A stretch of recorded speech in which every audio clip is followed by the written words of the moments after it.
Yep. What going on? What going on? What going on? Hola. Miss oh my God. You see these artsy type? The man I tell you about these artsy woman. These Pisces. What the hell? Ah. Mess up my anyway. I'm gonna do my intro still. Yep.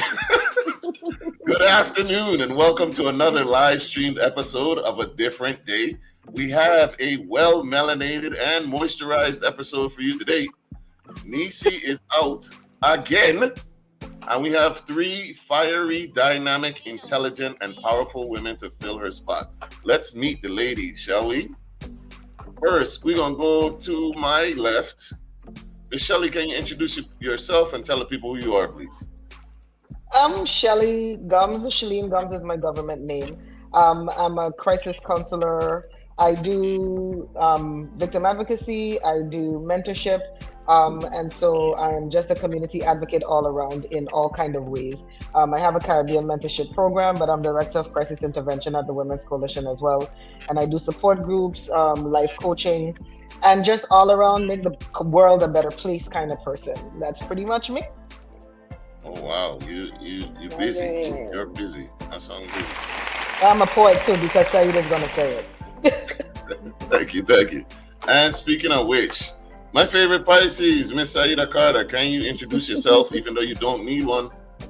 Me know what going on with my computer. So this is my phone, and I'm off the beach for the last 15 minutes. Nice. And I'm jealous. Yes, summertime, teacher, took the full vacation, been a teacher for 33 years. Right now at the St. Croix Educational Complex doing drama and debate and speech. And just want children to open their mouth. Don't be afraid in all ways possible. Big fan of Same Difference. So, of course I would volunteer to help out.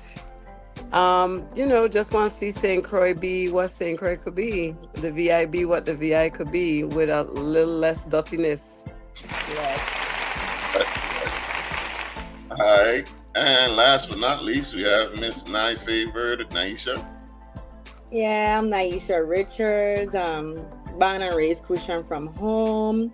I used to work in a medical field, transferred over to education, and I work with autistic children as a paraprofessional. I love it.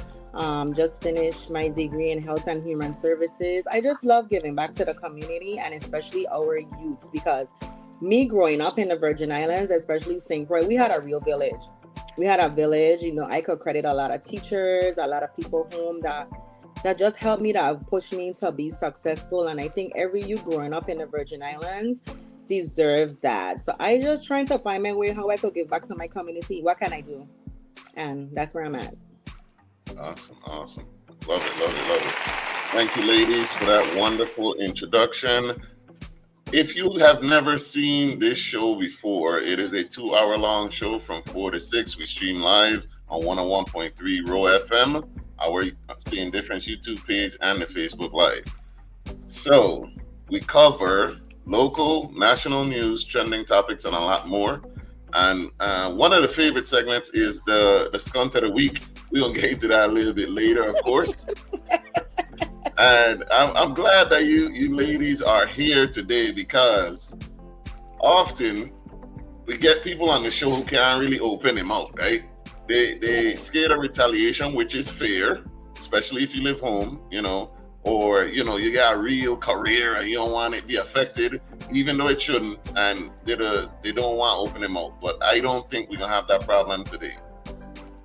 No, I know nothing. So Sayeeda, me and you, we just linked up again at the Mothers and Mentors show, and then she introduced me to Miss Shelly, and me and Nyisha. Well, we knew each other since school. We went to the same school together, and hey, we pissing people off on Facebook every day. So Sayeeda, what did you think about the Mothers and Mentors show?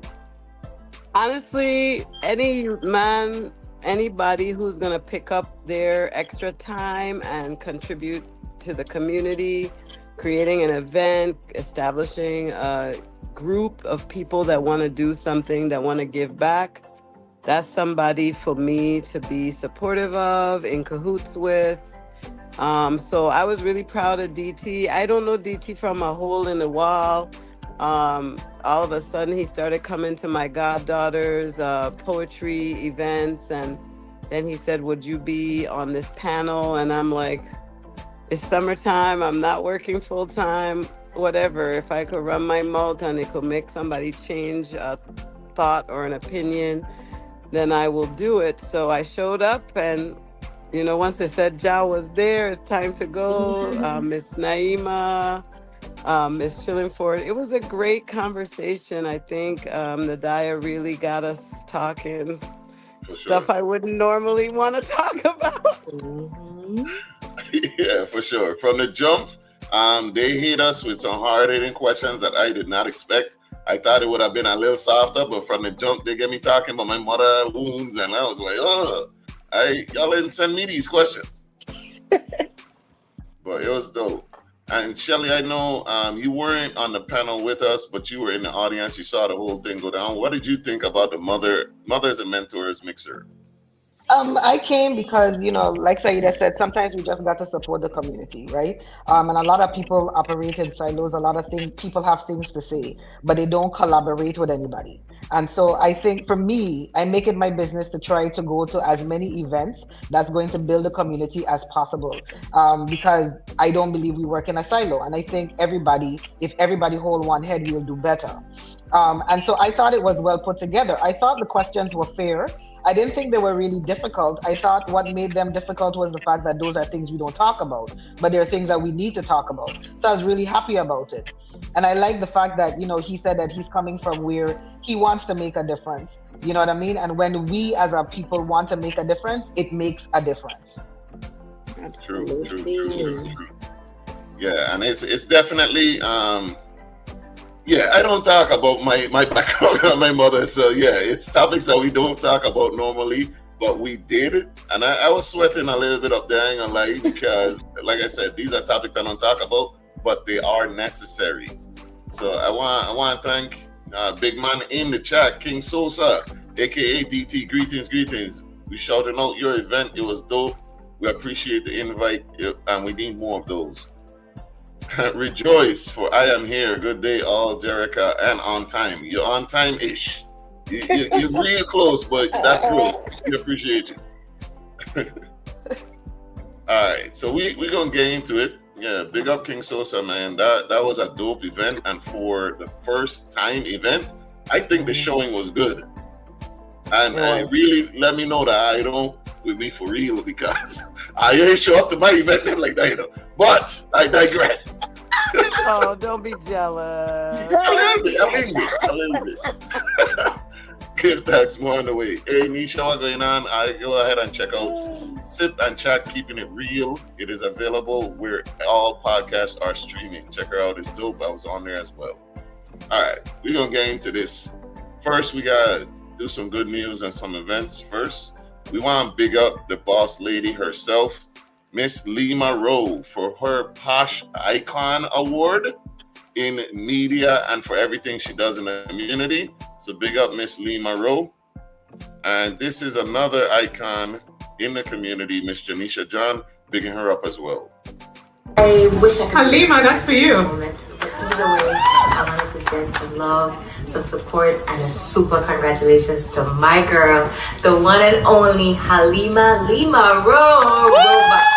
Listen, Lima go way back, all the way to summer camp days in 5th grade or so, where one thing is undeniable is that Lima has been a star from long. When I tell y'all, watching her performing on stage with her cousin Bob, shout out to Hanif, and just seeing her go from being on stage at a summer camp talent show to now being a boss babe, a mother, entrepreneur, artist, someone who pours into the Virgin Islands community the way she does. Lima, I am so proud of you, girl. You're emotional, but I'm so proud of you. It's been such a pleasure to see you grow into your life. You are a true icon, and I'm so happy that you are getting your flowers because you worked so hard and you were. Yeah. That's what's up. Big up, Big Lima Rowe, not the little one, man. Congratulations on that. Posh Icon Award. It's kind of like the Image Awards, but for the BVI, because that's where it took place. I want to shout her out too, because I want my show to continue. So thank you. Yeah, big up Lima Rowe. More blessings to come for sure. She's doing dope things in the community. Also, I want to shout out another VI icon, Mr. Tim Duncan, VI very own. On this day in 1997, the San Antonio Spurs selected Tim Duncan with the first overall pick.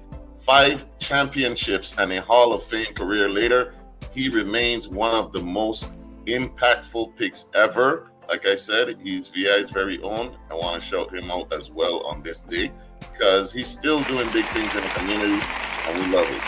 Hopefully I can have that type of money to do that kind of stuff in the community as well. And again, last but not least, good news. We got Adana Smith of St. Croix. She will receive full tuition, fees, housing, and mentorship for up to 4 years at North Carolina State through a $1 million endowment created by Microsoft executive and Virgin Islander Rashida Hodge in partnership with CFVI this academic year. Congratulations to you, Adana Smith. All right. So now that I get those out the way, I want to play a little game. Let's play a game. Really quick. Adana is the most beautiful young woman. I had the pleasure of knowing her, and may her light shine bright and continue to be the Virgin Islanders that we're trying to create. Facts. That is dope. You were her teacher, I'm assuming? She was a member of the drama club for her 9th and 10th year, and she was amazing. That's what's up. Congratulations to her, and we hope to produce more like her for sure. All right. Now this game. You well forward out, please. It's gonna be fun. Well, no, it won't. I got a game of our play, and I've never done this before, but thanks to Miss Siobhan Thomas, intelligent woman, brilliant woman, she came up with a little game to play because we have so many people. It's not just me and Nisi, and I want to see what y'all think about this word association game. All right. So, can you tell me what you think when you see this word or you hear this word?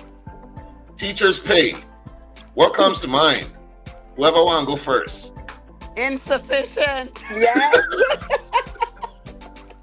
Definitely non-existent. Yeah. Because if there wasn't any teachers, there wouldn't be any other occupation. So it really doesn't make any sense to me. Yeah. Facts. What do you think is adequate compensation? What the governor to make at least? That's minimum. Yeah, like up the pay, man. Like up the pay. Okay. All right. I mean, what career can you do for 33 years like I've done and not be at 100K? Yeah. Correct. Facts. What career? Name a career? None. There's only little people like me. And then sometimes you still reaching back in your pocket with the little bit that is they paying you, so you are able to teach because you need supplies, you need things to be the best teacher that you could be. And you still gotta dig back in that money, so yeah, up the pay.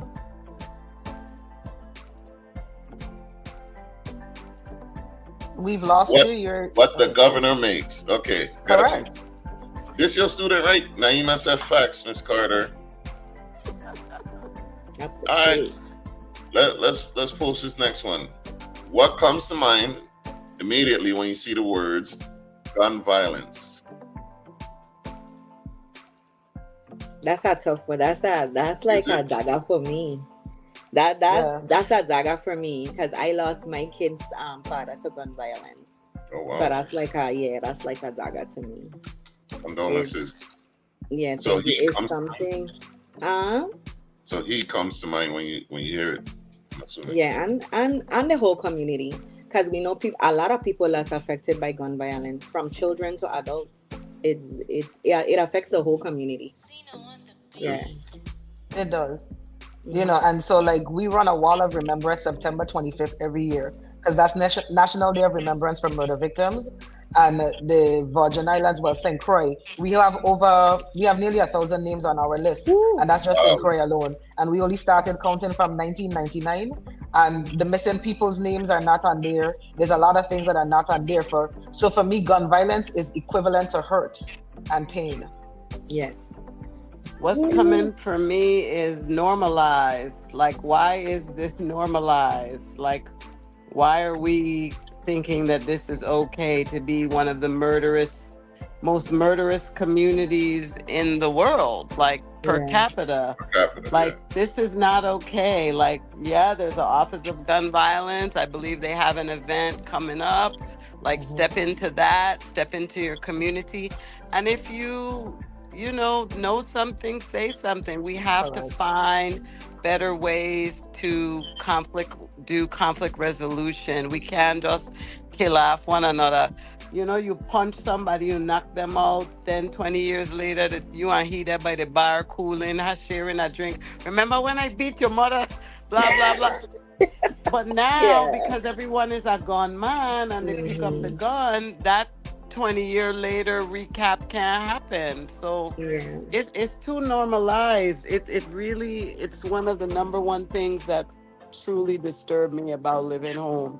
We got some word association in the chat also. Calico Jones says unspoken acceptance. I guess that goes along with the normalization also.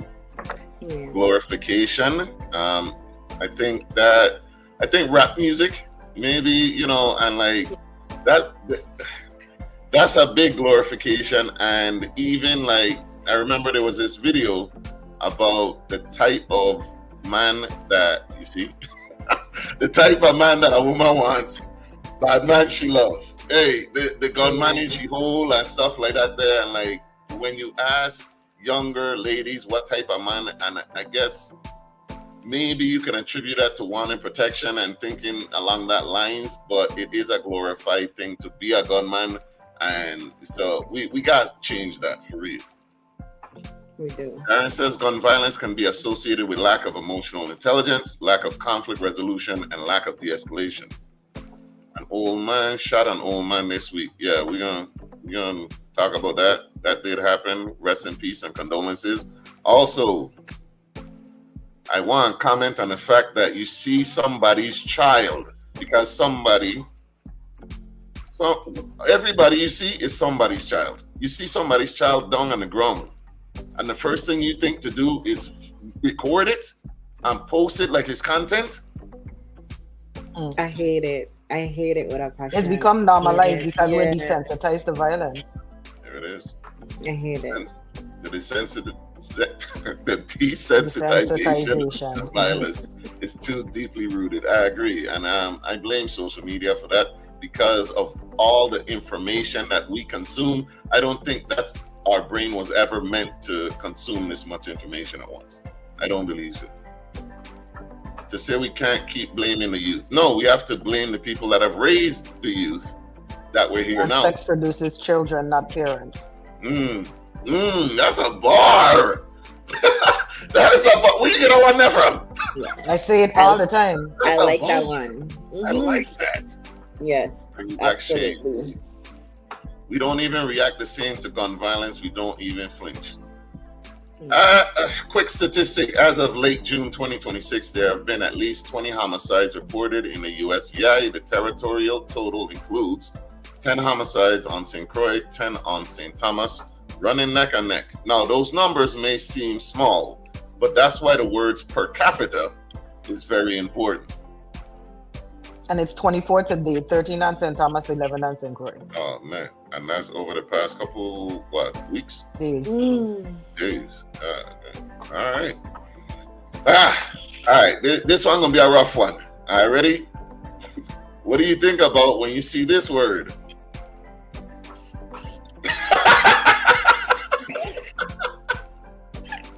Waste of people assets?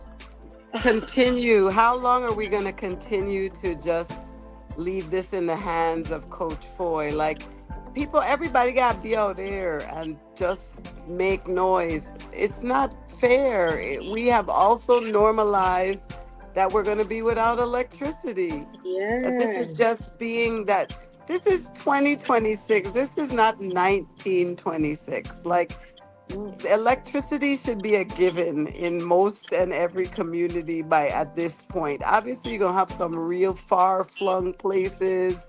But come on, man. The antiquated system got to be teared down and something new got to build up because the money is being spent. Wappa is expensive. And they were giving monies to fix that. That's the thing, is like they were giving monies when we went through those hurricanes to fix this. So what happened is like, like I read an article where they're telling St. Thomas is like, oh, just prepare for 3 months of rotating power. 3 months of rotating power, that's not normal. Nothing about that is normal. It is not normal. Yeah. Especially not the rates, because we pay some of the highest rates in the nation. Yeah. So, and to not even be getting power, that's insane. It literally is a waste of people's assets. That's what WAPA stands for. Thanks. Thesis Stop says laughing, lack Sayeeda. of community accountability. If we don't fix it, we will lose it to privatization. Like Is- everything else. Lose it to privatization. Is that a bad thing for it to be privatized? Is that what we're That's saying? questionable, right? That's questionable. Yeah.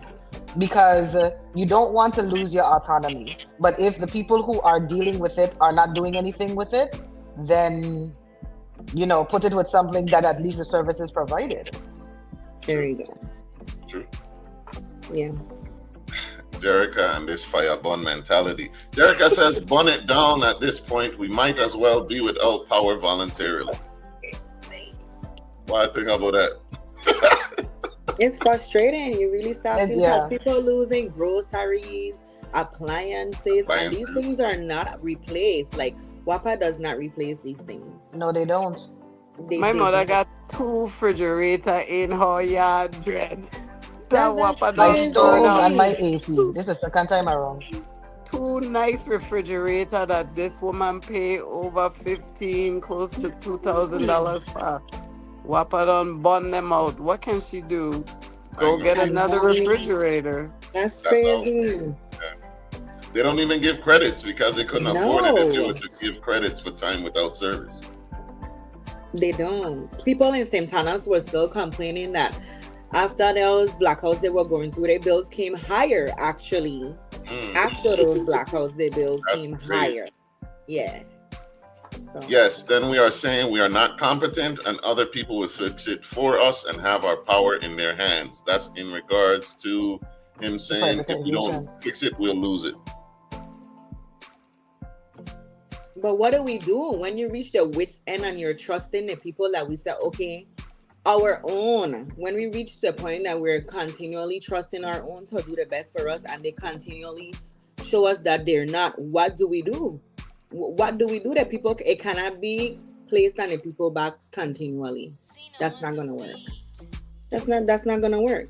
That's the $2 billion question, isn't it? What do we do to make the change? Any ideas? Move the Dismantle people that are board. there and come up with a general idea. Like, let the people become the board of directors for WAPA. Yeah. Right? So that you can hold them accountable, not the people who already have money, who house already solar. Yes. You know what I mean? Who already, gaining money from the solar systems and all the rest of it, and they're using wind power. They are not affected by it. Let the people who are affected by it sit on the board so we can get something done. Yes. Yes. Absolutely agree. King Sosa says blame the Vital project. I think we can't just zone in and blame one thing or one project, because this has been going on for decades now. And then they have the smart meter thing and like all those bad contracts and like, you know what I'm saying? So I don't know. Somebody Right. need to do a good hack. That would be a wonderful thing. They had one, but they didn't hack it right. They were supposed to do just the took meter read, money. not the people accounts. They did that wrong. They do it right. Why them people in power allowed to live comfortably while they play in people's face? Fear. That's the answer. Fear. Yes, absolutely. I keep wondering, is it a level of ineptitude, like you get this job and then you actually don't quite really know what to do to fix it? Or is it that you just don't care? Or like, I want to believe, I think my naivete allows me to think that most people are good people, that they want to do right in the world, they want to do right. But I mean, maybe I'm wrong. Maybe I'm like too hopeful. Like, you got the job, you don't know what to do? Like, why did you get the job then? Why'd you take it? I'm not going to take a job that I don't think I can thrive in. Exactly, Miss Sayeeda. There you go. She told us. But that's us believing that people think like we do. Exactly. Obviously, we've been wrong. Exactly. Because I think it's been proven that the people that be getting these jobs, it's not based on their resume. A lot of it is based on who you know, who hands you've shaken, who you're related to, what last name you have. And we see it. And we know it. I mean, but what are you going to do, really? Even with the elections, that's how people getting elected and getting into office. A lot of them, well, several candidates are not running based on their resume. Fire them and hire other locals. We got to put a word, other qualified locals. You know what I'm saying? Like, that word is important.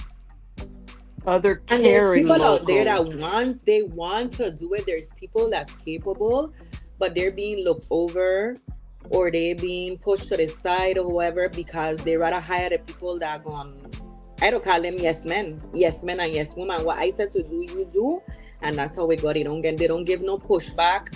They don't think about the people. It's like, okay, John gave me this job, so I loyal to John. I'm not loyal to the people. I basically feel that's where we are right now. The sycophants. Not only that, I know a lot of people that applied to WAPA, right? Young people coming home and they apply to WAPA, and the amount of overqualified they get in, so they don't get a job story. I don't understand how you can have somebody overqualified for a system that doesn't work. Wouldn't you want the overqualified person? Because then they have ways that they can get things done. But this overqualified nonsense for a lot of stuff when it comes to employment in the Virgin Islands is really a way. It's frustrating. Because they'll pay them. If you're gonna be the CEO of WAPA, you're getting paid well. You know what I'm saying? Well. So what are you overqualified for? You're not a yes man. You have to be a yes man. That's how I feel like you can't come in with your own mind, your own thoughts, your own like I have this to add, and they don't want that. It's go along with the program that we done already have set, or you're unqualified. I'm gonna run through these comments because they're coming in quicker than I could put them up. They should have never brought the Warcilla generators. They were warned that it was experimental at best.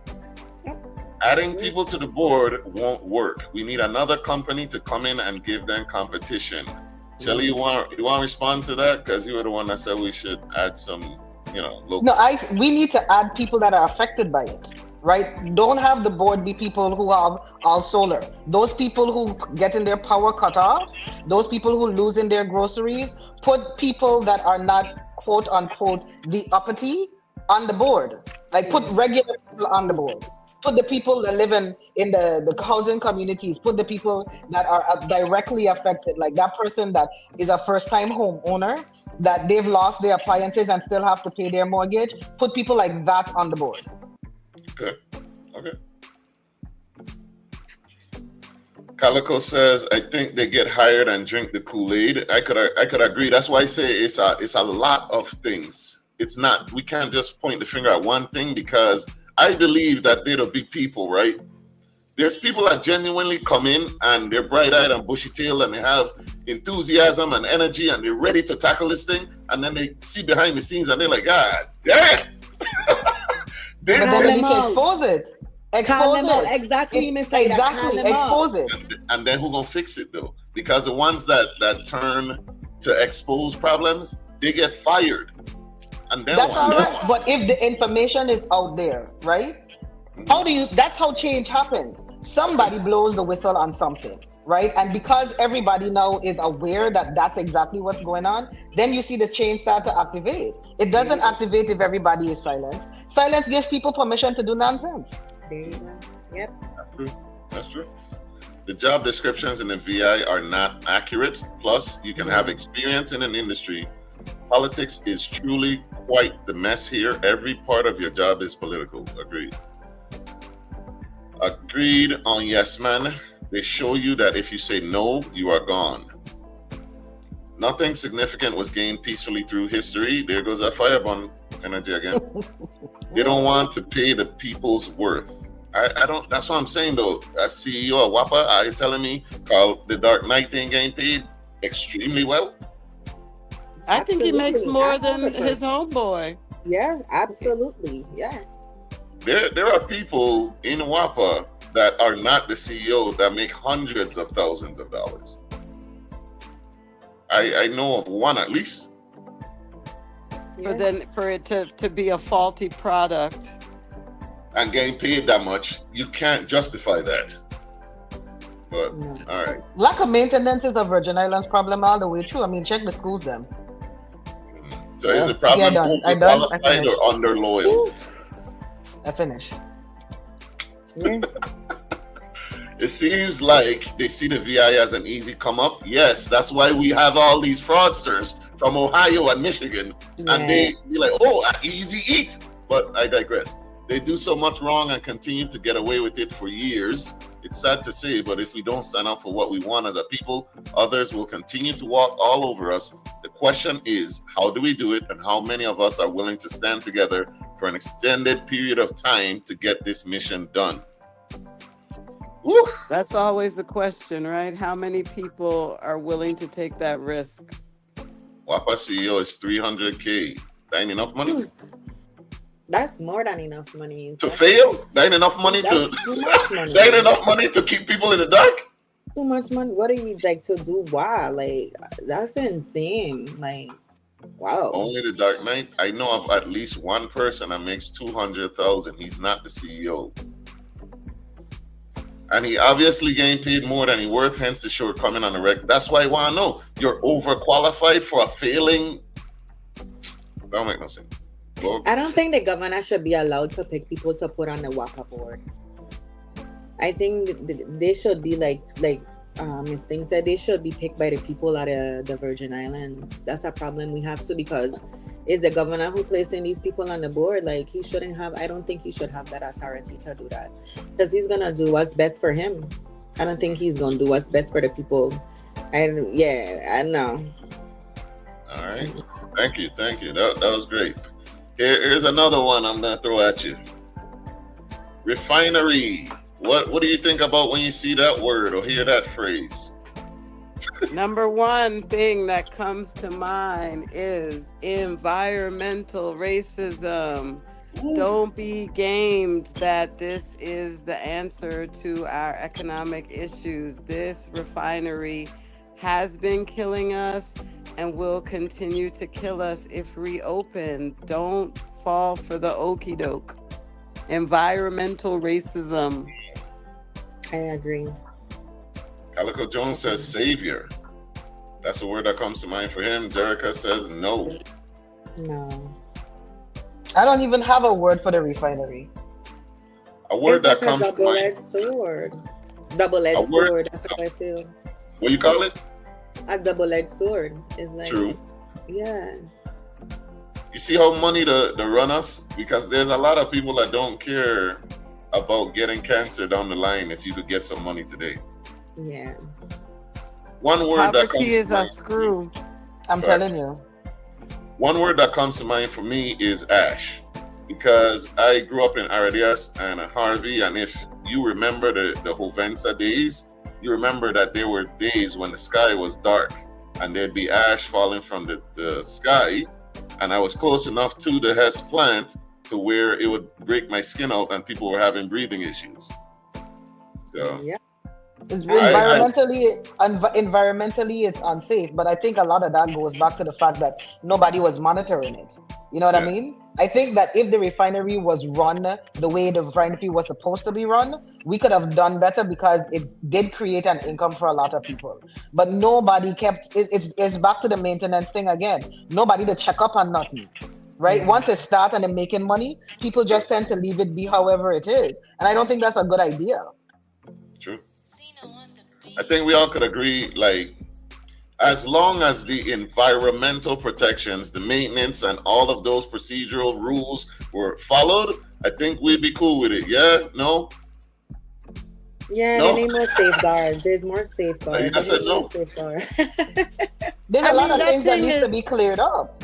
It's toxic. It's toxicity. Literally. And why are we still fighting for big oil in this day and age? Like, why is, I mean, this is all a part of the whole, we're going from these oil billionaires, these tech billionaires. It's all about a money grab for me, is what, as I see it. And I hate that there's no adequate jobs for a lot of young people on this island, but I don't want the refinery open, no how, no wage rate. But the what we were talking about before is the reason why the oil thing is in place, right? We can't do electric. What we gonna do? Depend on WAPA? Good point. Valid points. I think we need a bigger agriculture product in St. Croix too. We I have so agree. many things that we could tap into. It's just I don't know why it's not tapped into. Like, that's the bigger question. Like, why not? Why is it not being looked at? Like, everybody just stuck on the refinery. Then when there's so many other avenues that we ain't tapping into. I agree. I agree because we got agro-tourism we could be doing in St. Croix, eco-tourism because we big, we got the land, but we focused on stuff like Sayeeda did allude to, stuff of the past, like oil and like coal and that kind of thing. We really should be looking at clean energy because we have the wind, the sun, the waves, everything we could be tapping into, but we don't. That's what the people gonna say. The refinery gonna say if we. Darren says, I'm neutral on refinery. I don't think we will have control on it being restarted because the government makes terrible deals. The refinery is a deep water port and we have a Jones Act exception. We could be a trading hub. That's okay. That's fair. We need to be able to feed ourselves when the poop hits the fan. Agreed. All right. Here's the next word or phrase or acronym. GERS. What are your thoughts when you see that? Germs. I owe that money right now. And I don't work for government. So It don't bother you. I'm gonna get out of here. But I do think that it's something that really needs to be taken into accountability, in terms of their accountability to the people that have put money into the system. You know what I mean? GERS gets money from the people all the time. Every paycheck, they're being fed money. So what happens to the money? If you can't give me back my money, then what are you doing with it? True. I don't work for government, so it doesn't really impact me directly like that. But you know, for a lot of the people that do work for government, like how are you accountable to people for the money that they put in? Jerica says, Yeah, I made a stupid move and didn't work 1 year and took out my money, and now I feel like, wow, I gotta either pay them back or stay a lot longer than I want. Yeah, it's a trick bag for sure. I say it's a trick bag. Yeah. Jerica says, I called it. The lady is very nice. But that one hit a personal nerve, Joe. Okay, I see. I see. Darren says Jers is a dinosaur close to being a fossil. It's not the best system. It doesn't make the most sense. Naima says it's a scam. Straight up scam. Dang. All right. I don't have a dog in this fight, so I can't even weigh in on You this. lost your volume. Really? You can't hear me? I can. Yep. Okay. All right. Tourism. One of my least favorite topics. Potential. If done right, potential. Okay. Sayeeda, what do you think? Tourism. Dependency. I don't want that level of dependency. Because if there's another Fountain Valley, what happens? That's true. Yeah. Nyisha, what do you think when you see or hear the word tourism? It have it good and bad, but I think they making it too much of like too dependent on tourism. Like we're becoming too dependent on tourism, and there's so much other things that we could do. Like we don't have to be just put everything in one basket basically, and we could be different. Because St. Thomas to me is like the tourism big hub, but for we in St. Croix, I don't think like we have our tourism, but tourism through like even with flights, we don't even have enough flights coming to St. Croix.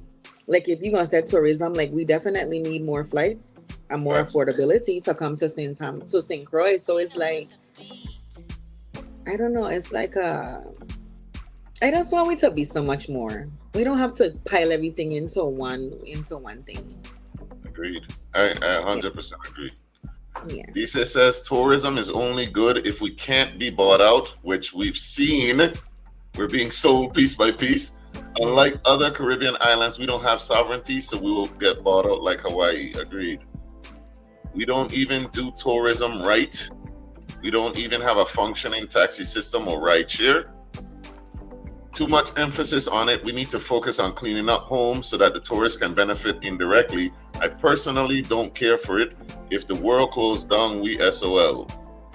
Yeah. How the tourists going to get around? As far as for me, the word tourism, it brings two words to mind: servant class and I guess dependency. I am too. not hearing Ja for whatever reason. Can you two hear me? Yeah, I could hear you. Sayeeda, come out and come back in. Somebody tell her. So you got log out and log back in. Yeah, I had to do that soon. Yeah, so servant class comes to mind when I think of tourism, and Hawaii. Hawaii comes to mind every single time, because Hawaii right now, there are residents of Hawaii that are literally, because they were priced out of where they live, which I think that's what's happening in the Virgin Islands. They were priced out, so they moved to all these other states in the nation, and now they're forming coalitions so they can move back to where they're from and where their people are from. Like they have ancestral lineage that like none of us live there no more. And now they're forming coalitions to fight that. And I think that's really the plan for the Virgin Islands and any Caribbean territory. It's to be owned and colonized. Like it's their paradise. It's not meant to be ours. And I think servant class comes to mind because when the powers that be take over a space, right, and they colonize a space, it prices out the people that live there, and the only people that can actually like exist become low-paid serfs. It's like, like when we talking about, we want hotels. Do you understand that a hotel is a low-paying job and you won't be able to afford milk? But that's the jobs that you want. And then when you can't afford to live on the island because you make a low wage, what are you gonna do? Now you gotta work 2 low or 3 low-paying jobs. That's not life. And then majority of those jobs, right? They'll pay you a little bit, and then the people who own the hotel, they don't even live on island. All the money is leaving the island anyway. A majority of it. And then they get these crazy tax breaks that ain't helping. That don't benefit us in the long run at all. So it's like an infrastructure problem that I don't think the Virgin Islands can deal with, because Seychelles, what they did is that you can't own the land. You could build on the landfill, but you can't own the actual land. And so I think if the infrastructure is set up so that it benefits the local people, and the people that are coming in to get stuff have to be responsible for their own section and it not be owned. We shouldn't be selling any land. We should be leasing them land, first of all. So that when they go or when it doesn't work, it belongs to us. But it's an infrastructure problem. Absolutely. Agreed. I don't be checking the prices at home. Like, I don't go on some of these websites just to go on there to see. And I'm like, there's no way a local person that's working, even a government job, can afford a mortgage of this 400,000, 500,000. Like, that's impossible. So, And that needs to be monitored. That needs to be monitored. Crazy. Why are you, when you know your salary, why are you allowing people to charge that kind of a money for a house? Yeah. Like, why is it not monitored? It goes back to maintenance and monitoring again. Like, why does that not happen? Yeah, them prices are outrageous. Like, absolutely outrageous. All right. Thank you. And also, like, what I think it was Jerica who said it, that we need to focus on cleaning up home.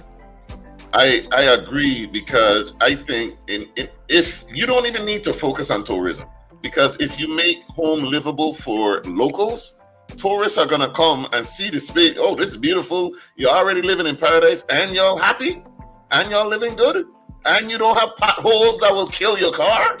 This is amazing. I want to move here. You know what I'm saying? Like, if you take care of the locals, the tourists are gonna come regardless. Yeah. Our local community is not at the top priority right now, and it shows. It shows every day. Yeah. Marcus says that's how some Asian countries do. The land and businesses are reserved for the locals. Expats, in order to open a business, have to lease the land and have to partner with locals and give shares to locals in order to open a business. I agree that would be a nice thing to do. It would be difficult to do because we're a territory, though. Not necessarily. No? Talk to me. It goes back to infrastructure, right? Because in order for you to buy the land, it has to belong to somebody. Mm-hmm. And so if there's somebody that has the land, leases the land, and it's locally owned, then the money stays here. Mm-hmm. Then they don't own the land. But it goes back to an infrastructure problem. We are really quick to give stuff away because the money looks good at the moment. I'm surprised one of the questions wasn't how they feel about hospital or medical care. Marcus, give me a second. Let me relax. So the next question, YF Louie. What do you want to talk about? You want to talk about the person or the thing that he's rolling in the grave? Let's talk about the hospital and the healthcare system in the Virgin Islands. Can we talk about that? Yeah. Inadequate. Okay. Inadequate. Nervously so, as I have an aging mom and stepdad. Like, it makes you really nervous to want to live here and see that your parents are aging and they're going to need care that perhaps is not going to be readily available. Yeah, it's scary. And that comes down to, again, how it's set up. You know what I mean? It comes down to how it's set up. Like, why do we have 3 hospital buildings and none of them working? Like, how does that make sense? Facts. You know what I mean? If you move from Charles Howard to go to Wang Louie, right? If you had maintained Wang Louie, the hurricane came. Everything else and everybody else's private business got fixed back from the hurricane. You can't fix back the hurricane, the hospital. You put them in tents. You don't do nothing with the building. And then you move everybody over to that. And something's wrong with that. And then what happened? Like, why we always have to live in survival mode? Like, we forever in a war zone. It doesn't make sense. Yeah, it's sad. Like, I was reading, I forgot whose stuff it was I was reading, and he said he had, it was Mosler, and he said he had lunch with the president of the board or something like that for the hospital, and he asked them, so what's the plan? You know, for like the stuff that's happening, and it was like, they don't have no plan. So I'm like, why would you take a job if you don't have a plan? Where are we taking jobs if we don't have no plan? And then they're like, oh, they're going to use a consultation company. How much consultations are we going to have over the years with no execution? We have a problem with that too. We do a lot of consultation with no execution. that's wasting monies. Fact. You wasting monies. I thought they started renovations and broke ground on the original hospital. How's that project going? They broke ground on Donna Christensen Health Center, didn't they? Isn't that what that was?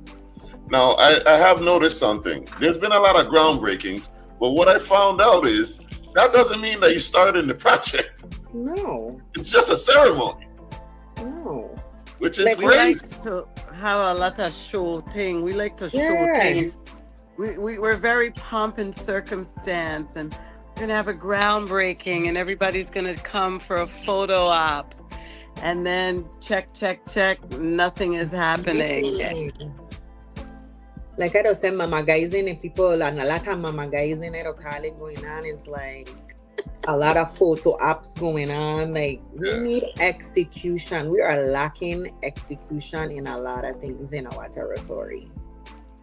Yeah. A strategic plan was written for Wang F. Louis by the team. When I was there, 9 months later, they came begging for my PowerPoint, assuming that means they never implemented the plan. See what we mean? Yeah, after she quit. After she quit. I don't understand it. Like I don't, and then everybody to continue every day like it's a normal day in paradise. Having adequate healthcare is not like something we begging for. That's like a human right. That's a right as a human being to have adequate healthcare, and we could have been done that. But intentions is a real thing. Like, are we intentionally walking to these projects and executing them? We're not. There is no maintenance. I mean, if there was maintenance, we wouldn't need to be breaking ground and nothing. We could use the ground for something else. Yeah. Like seriously. Like, and how come nobody ever talks about property and procurement not doing their job? Yeah. They never ever come up in anyhow. Yeah, Shelly, yeah. What? Okay, you said you would have give us all the gusto. What we step for? What That is your show. So what are we talking about? She must anyway. She must don't know how to go in. But the word that comes to mind is failing. The nurses and providers are truly doing their best with what they have, but the hospital is really going down. The hospital is really going downhill. They really do need help. I'm not sure if it's a pride thing or if there's more to the story that I don't know about, but asking for help is necessary at this point. Who we gonna ask? They don't want to reach out to the feds because then the feds gonna investigate where the money's went. There you go. Everybody protecting everybody while the community suffers. That's where we at. You give me this job, so I gonna protect you because I'm making 6 figures. I mean, gonna say nothing. Like I don't always say like I can't be so educated or pay so much money for a degree and then I bending the knee to nonsense. I'm not doing it. I'm not doing it. And just even as a good person with like empathy and compassion and just care, I just couldn't do it. Like I couldn't know that people am suffering and they deserve better, and I'm gonna sit in a position and just allow it to just break down to the last of the last where people are actually dying, sitting, waiting for care. I couldn't do it. Literally life and death, and we playing around like we don't need that facility to work. Erica says the last groundbreaking was for the equestrian training center, I think. See, and he started. Don't start me up on that equestrian training center. Don't let me start. Because it looked like they seen corner pocket, they went across the street, start cutting down trees, and say, all right, coming soon. Like, give me a break. And then point people cheering in photo apps. Like, I hate it. Like I hate, oh my God, what a passion. I just hate it. I hate it. I must say the equestrian training center. You mean the bush that they cut a circle in? All right. What do y'all think about when you see this phrase? What comes to mind? What do you automatically start thinking? VI people abroad, come home.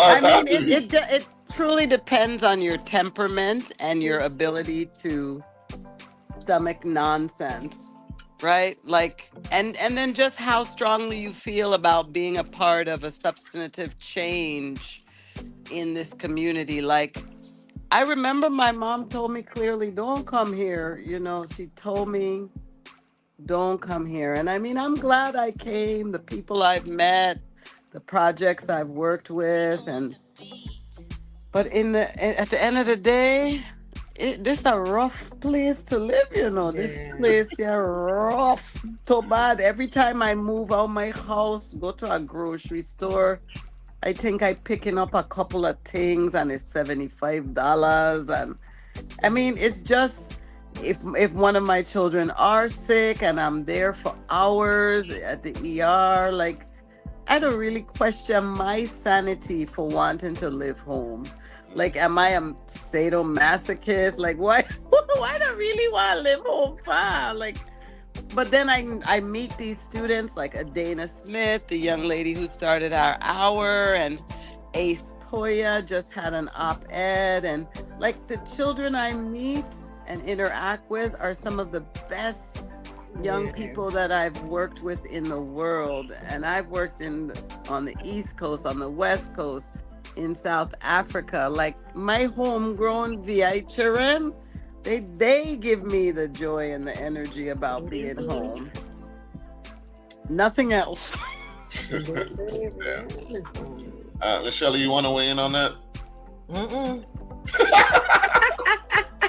I really can't, because I know too many people who have tried to come home. As a matter of fact, currently, a really good friend of mine is trying to bring a behavioral health program here, and the amount of trouble she gets in just to bring a service that we need here. I was reading that. It's frustrating. She came and she's like, I need this, I need this, I need this. I send her to the people to get all the requirements and still the blockage. So why is it, if the people that we have from the Virgin Islands are doing these amazing things in the States and they want to bring it home, why are we giving them trouble? Like, why you just don't let them come home? They'll be more invested. Tell you why. Can I tell her why? I know why, but go ahead. Because some colonizer don't give you deep pockets to have a monopoly, and you try and protect your colonizer friend. Like, it's bad. It's bad. Yeah. It's bad. Like, you would really sell out your own homegrown people who try and come from the Bob to invest in where their neighbors string berries. And you will really throw them under the bus to support your colonizer friends. It's a bad situation. Nice. I would love for you to weigh in, because I remember you were excited to come home and everything, but yeah, I was home last year for like 7 months, and it's just different. Like, it's really hard. Like Miss Sayeeda been saying, like, I give it up to our youths, because our youths don't really persevere, and they don't really give their all with what they have, even though they deserve more. Like, I born and raised home. I only lived in America 6 years, and I hate it. Like, anybody that know Nyisha, like, I hate it, but I had to, for my sanity wanting more for myself. And it shouldn't be like that, because when I was growing up, home is like, I grew up in the public school systems, and we had great teachers. It was a great public school system. Like we strived, like we did good.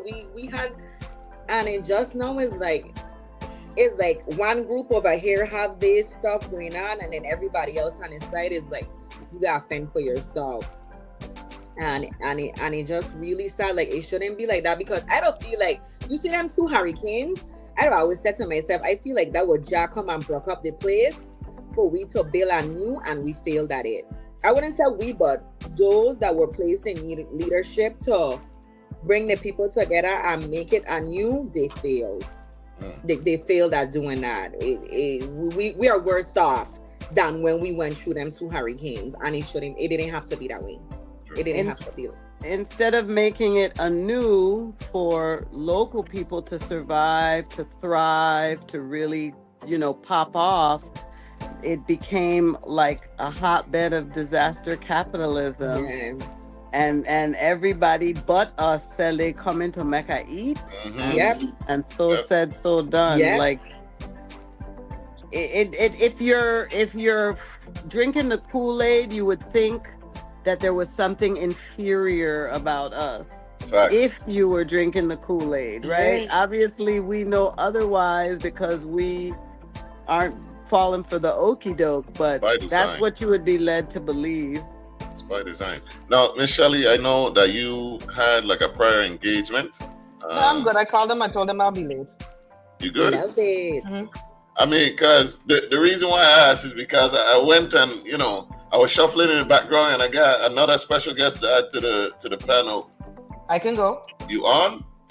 I can go. If you I have ain't somebody else, running it's you. fine. I ain't running you, No. I know. No, but it's fine.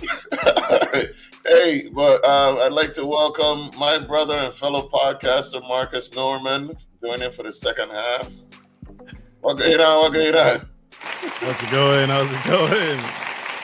Marcus. I wanted to say, incredible show.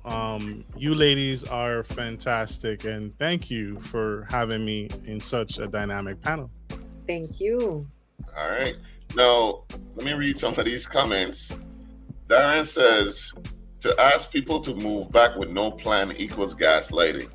And I agree with that because there has to be some sort of like transition program to get people into positions and not just say, hey, things is bad enough. Come home and fix it. Like that was one of the stupidest suggestions I've ever seen, is to just reach out to people who are away, have a life that they've created away, and to say, hey, things bad. I come home, help me out. And you ain't do nothing. You ain't laid no groundwork. You ain't said, let me put a training center. Let me see about housing transition programs. Nothing. And even the people them that are educated or have these degrees and stuff, the pay is not adequate. You're not gonna pay me 50 grand for a master's. At all. There's no way, because people making 6 figures with masters up here. So there's no way you're expecting people to leave from making 6 figures and cut the pay in half, and then the cost of living is higher. It don't, the matin. I'm trying to figure out what this was supposed to be. We have another Virgin Islander trying on the behavioral health front also. Got to jump higher than a horse at the new equestrian center. What comes to mind is a hard cutai, a long hard chups. I figured out that some people like to keep things the way they are because they want to keep their mediocrity. Because of exceptional people were to come, they will be forgotten or not given the chances they are given now. So they're scared of losing that position. That's in it. Change course now. Ha ha ha. I don't want to laugh. So we like it. So that's when the real teeth them came out. Yeah, during the hurricane. That's when that's how. Let's be honest. During a disaster is when the real capitalists, let's say capitalists, they'll come out, because things gonna be damaged. You could slip in easy. Nobody's really checking what's going on. Just like in Hurricane Katrina, right? Yeah. Welcome back, Marcus. FEMA chasers are a real thing. When the U.S. government send monetary aid, they also send who you are going to spend it with. That's not to excuse the VI government's fumbling the opportunity to transform the VI for the benefit of Virgin Islanders. All right. Now, Marcus, you just joined us. You're a Virgin Islander living abroad. What do you think about when you see the phrase VI people abroad come home? I'm not coming home. I am not. Damn. So all the great points that you guys made earlier, it's not conducive for me to come home, right? If I'm bringing compensation, I'm bringing jobs, I'm bringing my skill set. The young lady, Miss Naya, said master's degree, and you can't have a conducive environment for me to thrive in. I can't come home. It's not economically sound for me to come home. It's not, when I have to, again, with Sayeeda making the great points. I have to care for my family. I have to care for my aging parents, and the environment doesn't allow me to. I am running into the same boat when my parents are older, and I have invited them to come live with me. And I have said, what do you need in order to come here? So I'm actually trying to take my parents from the Virgin Islands. So, and I know that doesn't sit well with a lot of Virgin Islands who are home, but that is the best environment where I can be of service to my aging parents. And until those things are changed, until it is conducive for me to come home, I am not coming home. I think last electoral season, they had a candidate who ran, and the candidate said, I am working virtually with my job in the United States because there's no work here for me, right? And so they have to work, even though they're home, they have to work and make money because only they can pay them enough to afford their lifestyle. Yeah. That's really sad. Yeah. Because a lot of programs, there's a Mhm. lot of money in the Virgin Islands, and there's a lot of programs that should be built, nursing programs, just like all the great ladies and you, Josh, said earlier. There's a lot of money that could be invested in programs. Pay the professionals, pay the educators, pay the teachers. 30 plus years and not making six figures is diabolical. Yeah. This is what I'm saying. That's insane. I right? can think offhand of 3 university presidents that are Virgin Islanders. Yeah. Right? Running an entire university. But yet we can't get our schools run properly. I can think of doctors who have their own practices, who are running hospitals and all of that, graduate from high school in the Virgin Islands. But we have the healthcare system we have. Yep. Like, it doesn't make any sense. Like, they don't want the change to happen. That is scary. When an ambulance service leaves the Virgin Islands because they're not getting paid, millions of dollars. Not a couple thousand. I'm a little bit in arrears. I'm 30 days in arrears. You owe me millions of dollars. That's scary. And really we had an ambulance service here that we couldn't get passed through the system for us to maintain it here. So we had to close, and we were all from here. Yeah. So when you try to build something here that you see is a service, the amount of pushback that you get in order to get it done is ridiculous. Because we tried. Miss Shelly, if you ain't bringing a brown paper bag, you know how we go. That's basically. Well, and I ain't gonna bring no brown paper bag because your brown paper bag have plastic holes. Yeah, I ain't doing that. But even then, when you have individuals bringing Uber to the Virgin Islands because we need transportation. My aging parents need transportation to get to the groceries, get to the gas station, and the infrastructure is already developed. The Virgin Islands doesn't even have to cut the check, and you still won't let me drive. You won't let me build a Uber business to supplement, maybe not replace the taxi service, but supplement the taxi service and take some of the burden off of them. That's wrong. They said no. They said not only no. that, You arrest them. You arrest them. Being a victim advocacy agency, we went through the whole safety plan with them. All excited about this happening because you'd be able to make sure that when people went someplace, nobody take them in some bush and rape them, because that was happening a lot, or people were just disappearing off the planet, or all kind of stupidness. And they still said no, even though they put in the work and they asked the people here, how would this benefit you and what would be best? It was still a no. No, not only all those things that y'all said, so after they turned away the new stuff and they have the taxi service that is not working the way it should, and then it's unsafe, like you said, they're going to turn around. Mr. Angel Boquist, Senator at Large, decides he's going to ask for almost $500,000 to upgrade and update the pay system for the taxi service. To get a new POS system, you need almost $500,000. Then they turn around and like, hey, we already got a deal, bro. We already got one for 60-something thousand. And then nobody's asking how we come up with $300 and something thousand more than what we got the contract for. Because they get accustomed to nasty business run the Virgin Islands government, point blank period, like dirty business. It's always a backdoor deal or something going on, and if I give you this contract, you gotta give me back this. A lot of dirty business running in the VI government, and no accountability, nobody holding them accountable, nobody calling them. We gotta wait for the feds to come in and make an arrest. We gotta wait for the feds to come in and say something. Like our justice system ain't stepping in and saying, "Hey, no, we this is wrong, and you gonna be held accountable for this." No, it's just flowing like a next day in paradise, and it's sad. It's the criminal justice system. Remember the first word. Yes. Marcus, there is VI Hill. The platform is there, but the Taxis Association is blocking it. There is also, I don't even know. I don't even know. There's also VI Uber, UBAH. I know they were blocking that. I don't know if that's still a thing. Still. So it's there. The Virgin Islands are literally trying to create they're trying to create the infrastructure for themselves. And I see this happening in other industries, right? A lot of our veterans, our OGs, are refusing to adapt, right? They don't want to change, right? They don't want to give up those tokens because they feel they'll lose out. And what needs to happen, everybody talks about it, the buzzword, artificial intelligence. Artificial is going to put so many people out of jobs. It's going to put you out of a job if you don't change.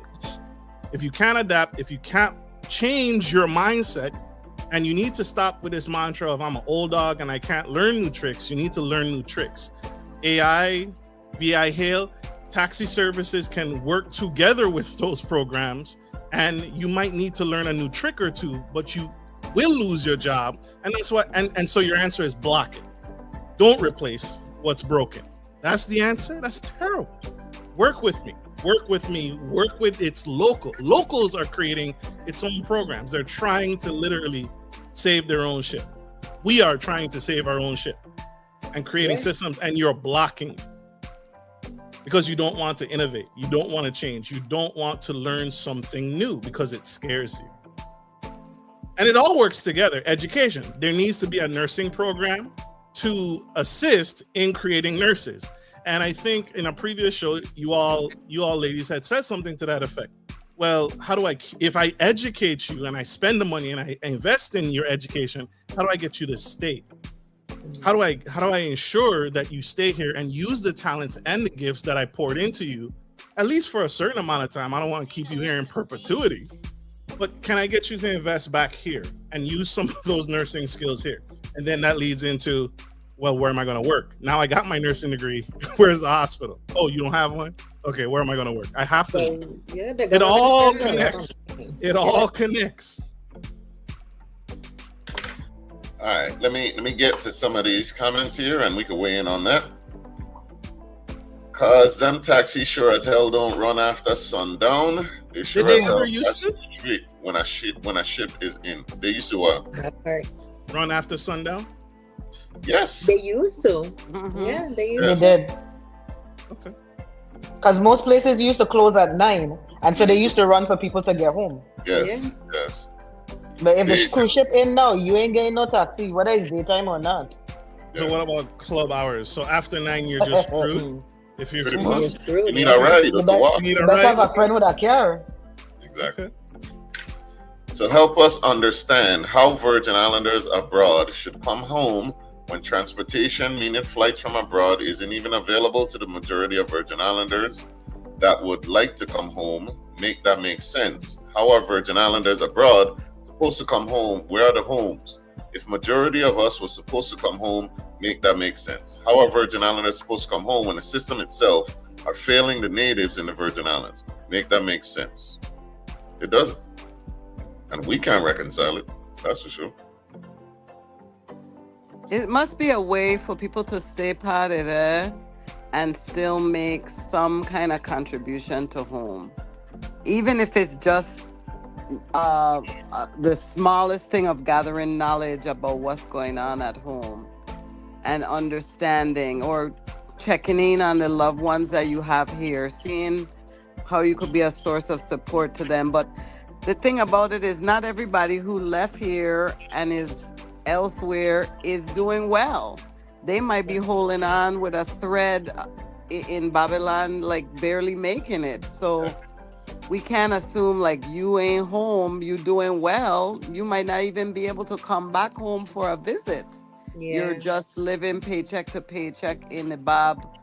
But how do you even then wrap your mind around, okay, I want to go home, I want to contribute to home? The reason our colonizers, our neo-colonizers are doing so well is the majority of them coming here with a bag of money.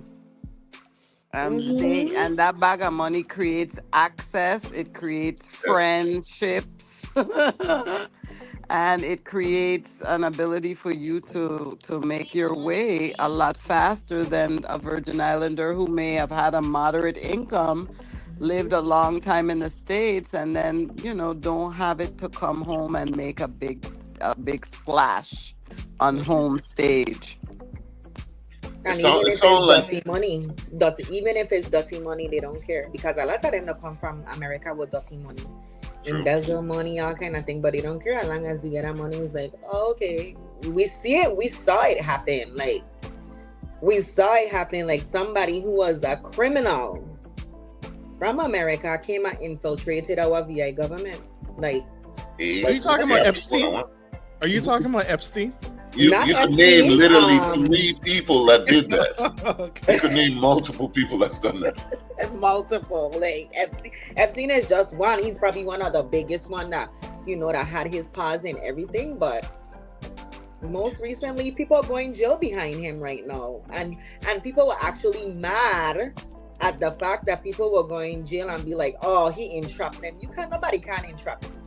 You can't make no choice in life. If you know something is wrong, don't do it. Don't do it. You know that was wrong. So we don't give easy access, like Ms. Sayeeda said. We don't give easy access to the colonizers too quick and fast. We don't even do a background check.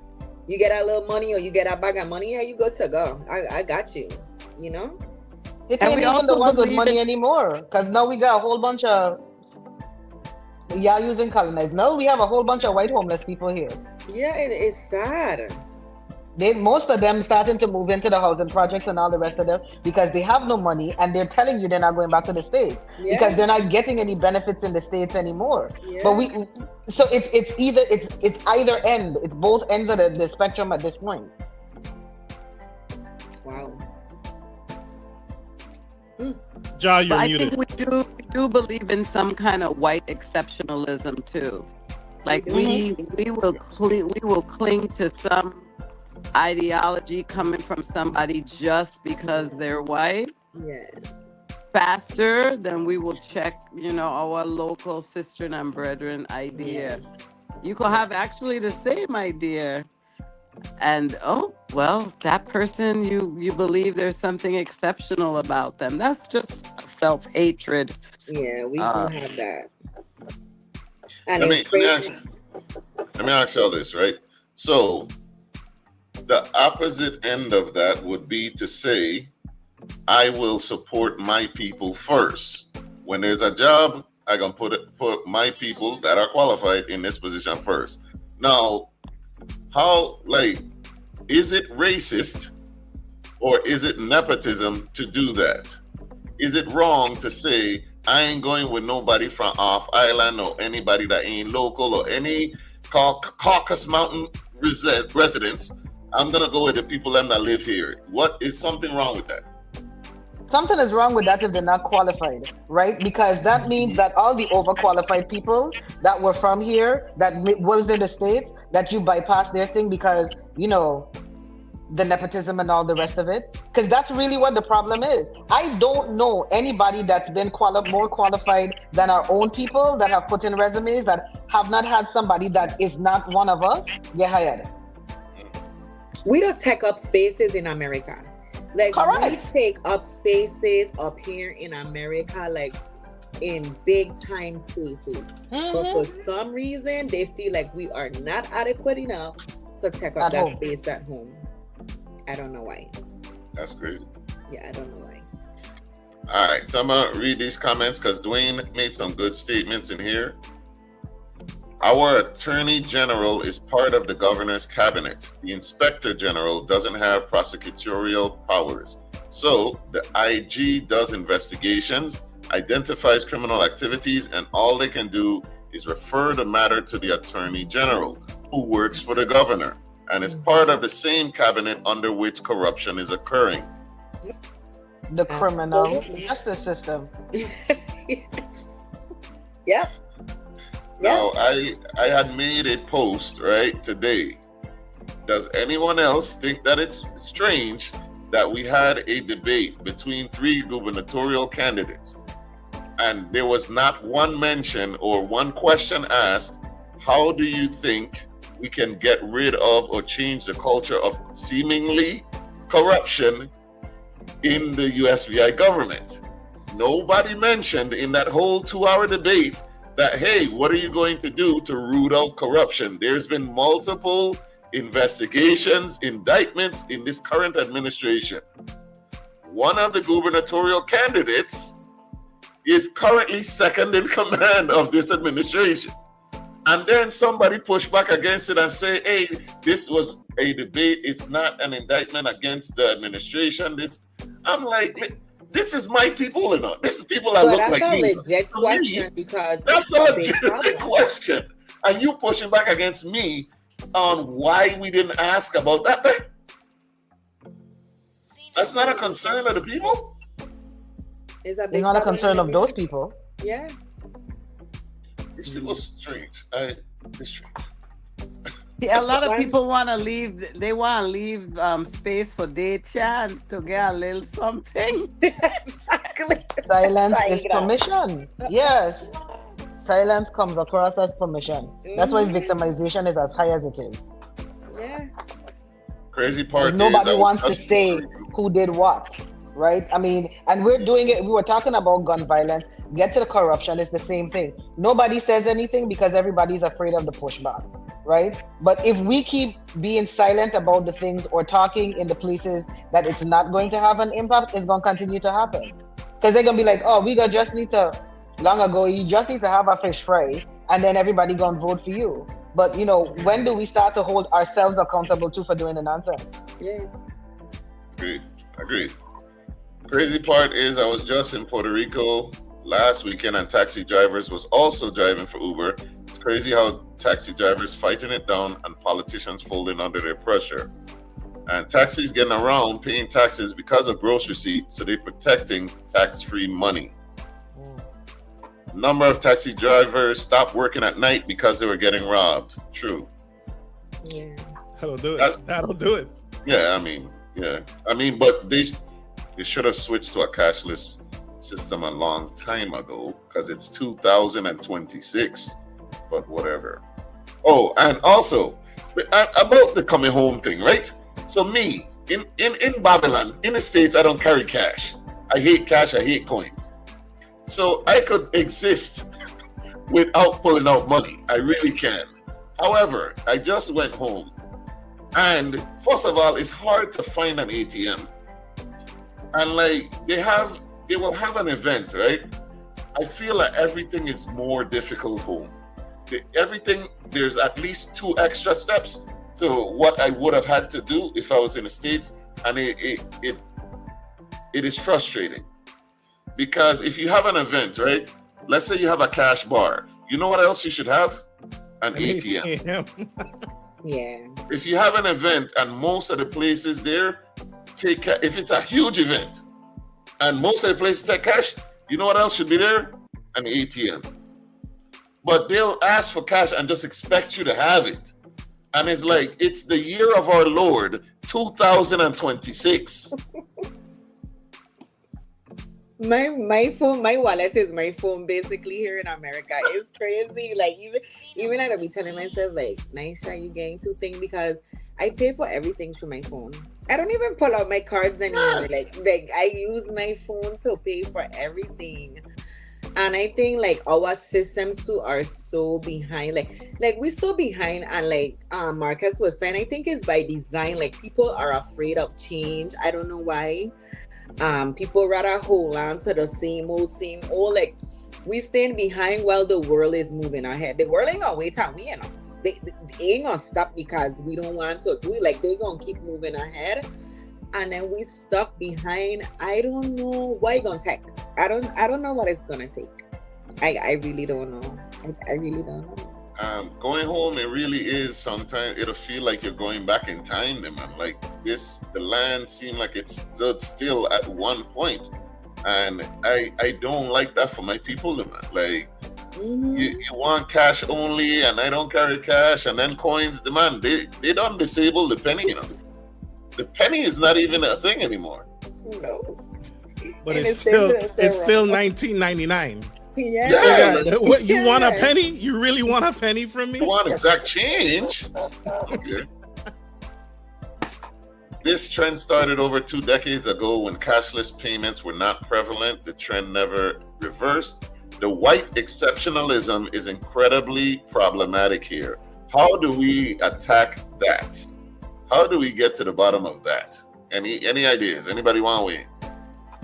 I think once we are learning our history and knowing like what a powerful people we are, I mean, I think a lot of people mistake my comments for some kind of like hatred or something. There are a lot of fantastic people of every race in the world, right? But you know, we can't be so down on ourselves or like don't know our history like prior to enslavement or how we fought post enslavement to like get our thing back on stride. Like if we don't know our history, you're going to easily believe, you're going to follow the white supremacist narrative that is so prevalent. And you're going to fall in line to thinking that there is something exceptional. So, I mean, for me, it's always been being a profound champion or explainer or like pushing people to know the greats of your Virgin Islands history. Like, do you know who Hubert Harrison is? Do you know who Casper Holstein is? Do you know who Ludwig Harringen is? Like, do you know some of these people? Like, you know, do you know that Queen Mary was living in the Virgin Islanders but was from the larger Caribbean? Like, do you know all of these historical things? That's what I think would break up that myth of white exceptionalism.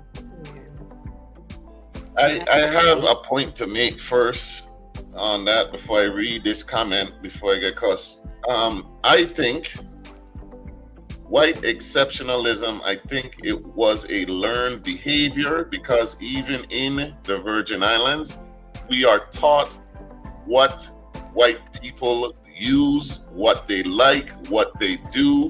Like, for instance, I know that Vidal Sassoon is not for black people, but I know they use it. They wouldn't know what products we use in our hair because everything that we exist in, it's made for them and their comfortability. But if they will look at you wearing a bonnet and don't understand that it has a purpose, right? Yeah. But I know why you don't put grease in your hair. Yeah. You get what I'm saying? Yeah. Well, we're forced to know so much more about them than they've ever been forced to know about us. Right. And they don't care to learn though. Not really. They don't care to learn from a place of like, I want to understand. They'll watch. You know what I'm saying? They'll look and then they'll use it, but they won't learn it. Just like how the word woke gets adapted, right? Woke meant something. The word woke meant stay woke, keep your eyes open, your third eye, and all of that. Now it's being used against us and against like people that have nothing to do with outside of the black race. They want to send you to jail for it in America right now. It's like a criminal. You're a criminal. And it had nothing to do with what they talk about. Crazy. Yeah, it's crazy. I think it goes back to the very beginning of what you all have stated, where we need more events like the VI Tart Expos, Agriculture Fairs, King Sosa. Those events show what we can do. and it incorporates our history, it incorporates our culture, and it incorporates how dynamic and exceptional we can be. And so the fact that supporting those things and supporting those avenues and supporting him and backing him when men and women find the courage to stand up, continuing to support and continuing to push these people and elevate these people as best we can. And I don't need to be home to do that. And I applaud those events, and we need to see it, I think, is what I'm hearing consistently. We need to see us being exceptional, so the young boy, the young girl watching you can see herself in you and follow your lead. Ooh, you got to clap for that one. Even with our products that we produce in the Virgin Islands, why we don't have a VI Expo that people can come to from all over that exposes all our products? Because we have a lot of people in the VI that have products that they make, that's from the VI, tailored to the VI. Well, we don't have an expo exposing that, I don't know. The mindset definitely has to change. Like, we have to, like Sayeeda said, we have to stop with the self-hatred first. Yeah. And stop, thinking that somebody's better than us. And then when we do things, think we're in competition with each other. Like, we shouldn't be in competition with each other. If I have a product and you have a product, we need to be able to join our products in a streamline so that it creates a dynamic, right? Yeah. It's like empire building, and we don't do empire building. Everybody wants to work in a silo. And we need to stop working in a silo and work in community.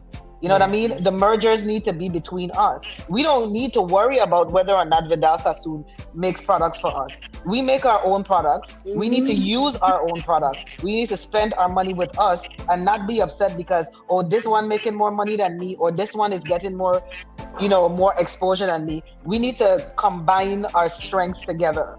But we're afraid of each other. Yeah. And that's really why it comes down to. We're afraid of each other. The funniest thing about that is we're the only people afraid of us, if you really think about it. Correct. Like, nobody else actually thinks of us as competition or a race of people to fear. The colonizers do. That's why they fight us so hard. They know our greatness. They know our capabilities. I was about to ask him to justify that statement for me. Okay, they fear who we could be united, right? But in our current iteration, they are not scared of us. Yes. Right. Because we're not united. We're not anything to fear at all. Like, they do stuff, they do stuff to Black people that they wouldn't do to any other race. Right? And we so inclusive and so forgiving.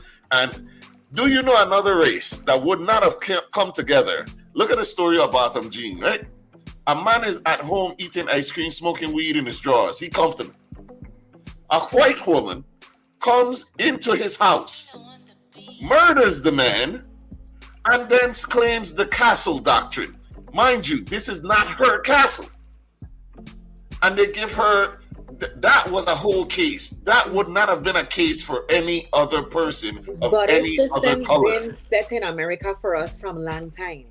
It been set. Like, a lot of things are woven into this system in America.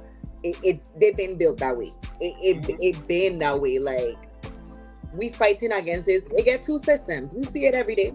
It get two systems, one for them and one for we.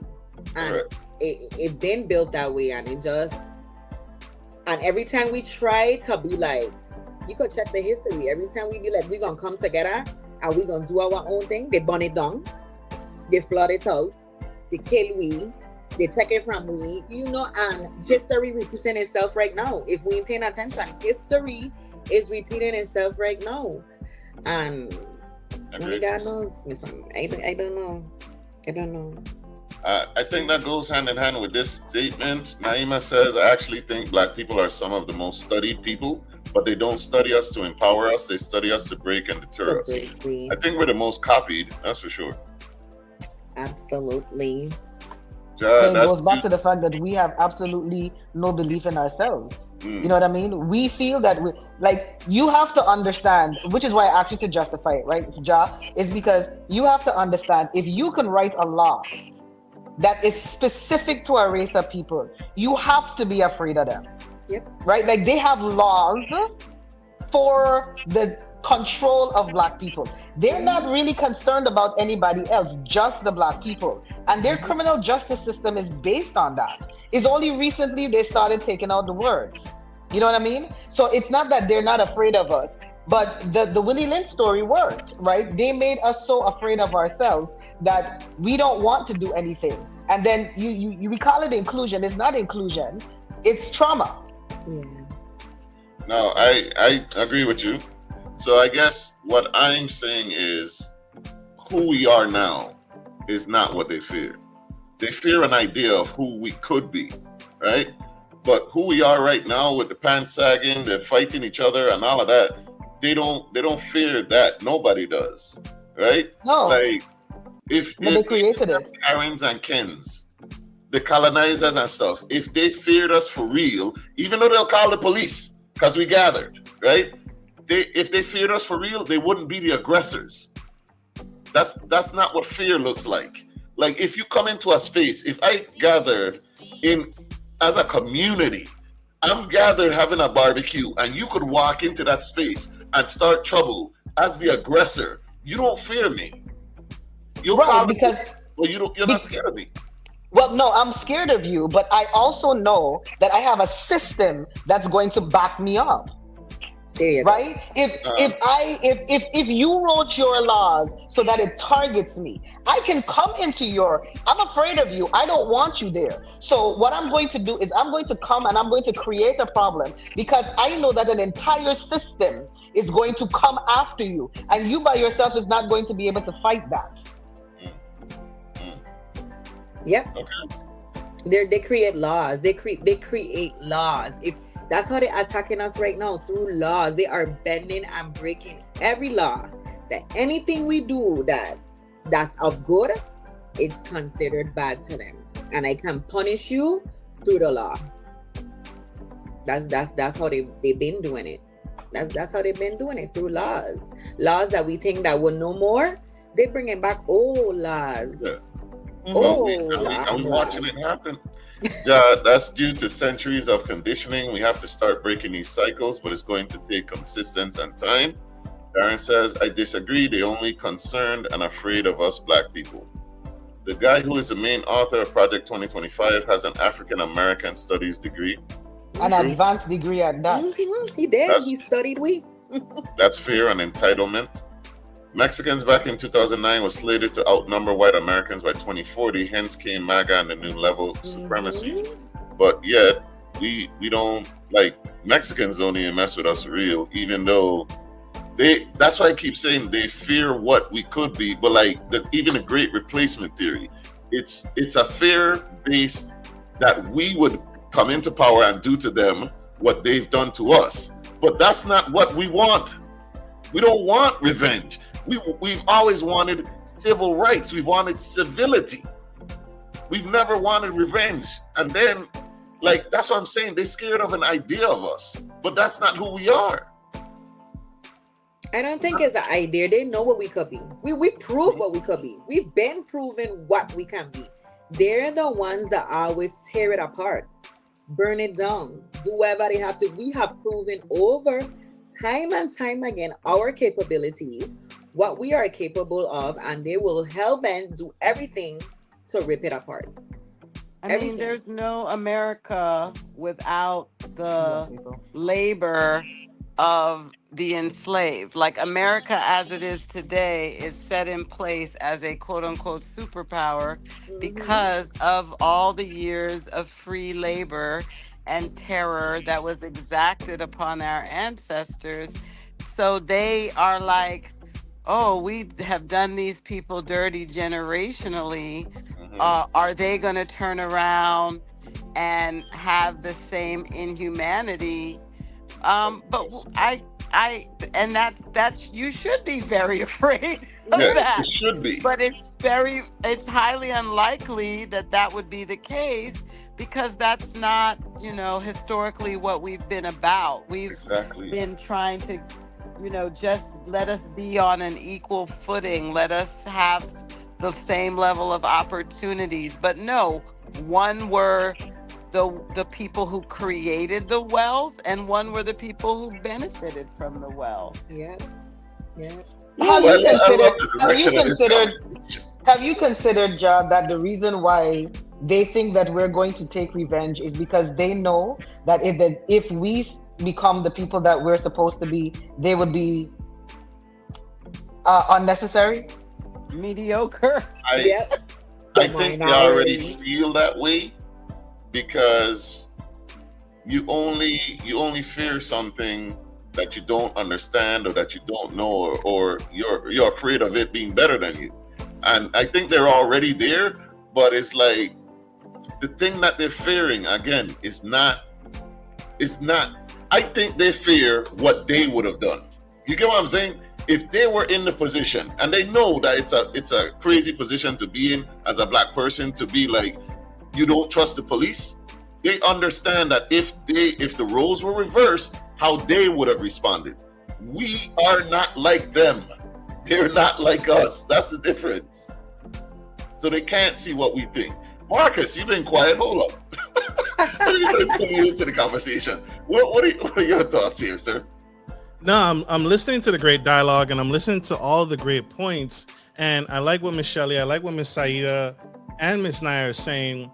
I think they fear us, and I think of the greats, right? The people of old, when they boycotted the buses. One of the things that made the boycott, and they had got change and got the infrastructure in place to now say, okay, black people, you can sit wherever you want on the bus, is because the community backed each other up. And I think that's what you all were saying earlier, is like, if I know I'm going to come into Marcus's space and he's going to have bail money for when I stand up for what's right, and no matter what the outcome is, if I go to jail, the community is going to come together and get me out because it's right. That's when you start to take control back as a society. And so the fear, they've divided us, they've broken us, men versus black women. They've put a lot of things in place to keep us, the government assistance programs, WIC, food stamps, all these government systems to keep us out of it. You can't have, hey, I got this government house for you, but you can't have a man in the house, right? They have a lot of systematic systems in place to keep us apart. But I think what will happen if Sayeeda, she said it earlier, she doesn't have enough school supplies to give out to her students, but if there's a community that supports her, that she knows she can reach out to 10 individuals every school year, and she's always going to have the school supplies she needed because of these 10 investors, that starts to push back against the system. And it now allows people to say, I know any event that Same Difference puts on, any event that Sayeeda puts on, any event that Naya puts on, the community will have my back. Yeah. And now I feel emboldened to keep going and pushing forward. And now I feel emboldened to stand up for what's right. But you all are saying it earlier. We're scared of each other. We're fearful of each other, and we're stealing from each other when we shouldn't be. Woo! All right. That goes along with what JL said. They don't need to fear us because they've made us afraid of each other. We've been destroying each other for so long, and they're not afraid to throw money at it to keep it that way. Miss Sayeeda, can you speak? Sorry, can you speak to that? Would you feel better as an educator if you knew there were 10 individuals you could reach out to every school year and provide school supplies? How more emboldened would you be? Of course. I do. Please, people set me up on the regular. All I have to do is ask. And it's former students, and it's teachers that I taught with, because I taught 15 years outside the territory in New York City public schools, and then 2 years in Oakland public schools. So I am that person who is going to call in the chips when the chips are down and get that support. And it does make me feel like, I don't know, I'd have just thanked Ja and not the host that me lose my job yet, because I don't say what I want. And for some reason, I've maybe flown under the radar, but we have a failing school system that when I go ask for some staples, they go to a box of staples and they pull out one sleeve of staples and hand them to me. And I look in my hand at the one sleeve of staples and I say, yeah, I'm done with y'all. And then I ask my community. So, I mean, but it gets a little old because I know this money should be there for my supplies. So now when I don't see the money in the classroom, in the school, I wonder, where is the money? And it makes me feel very skeptical and very distraught about my colleagues who are my peers, who are people I grew up with, who are my friends, who I would think would want to do right by our youth in not in platitudes but in true performance. And it wasn't always like that. Like when I used to go to school, the only thing we had to walk with was our book bag.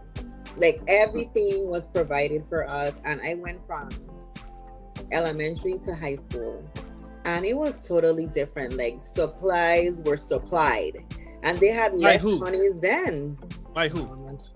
By the schools. By the government. Yeah, it was provided by the government. Like they had everything. Like all you had to do was show up with your book bag and your copybooks. They provided pencils, papers, crayons.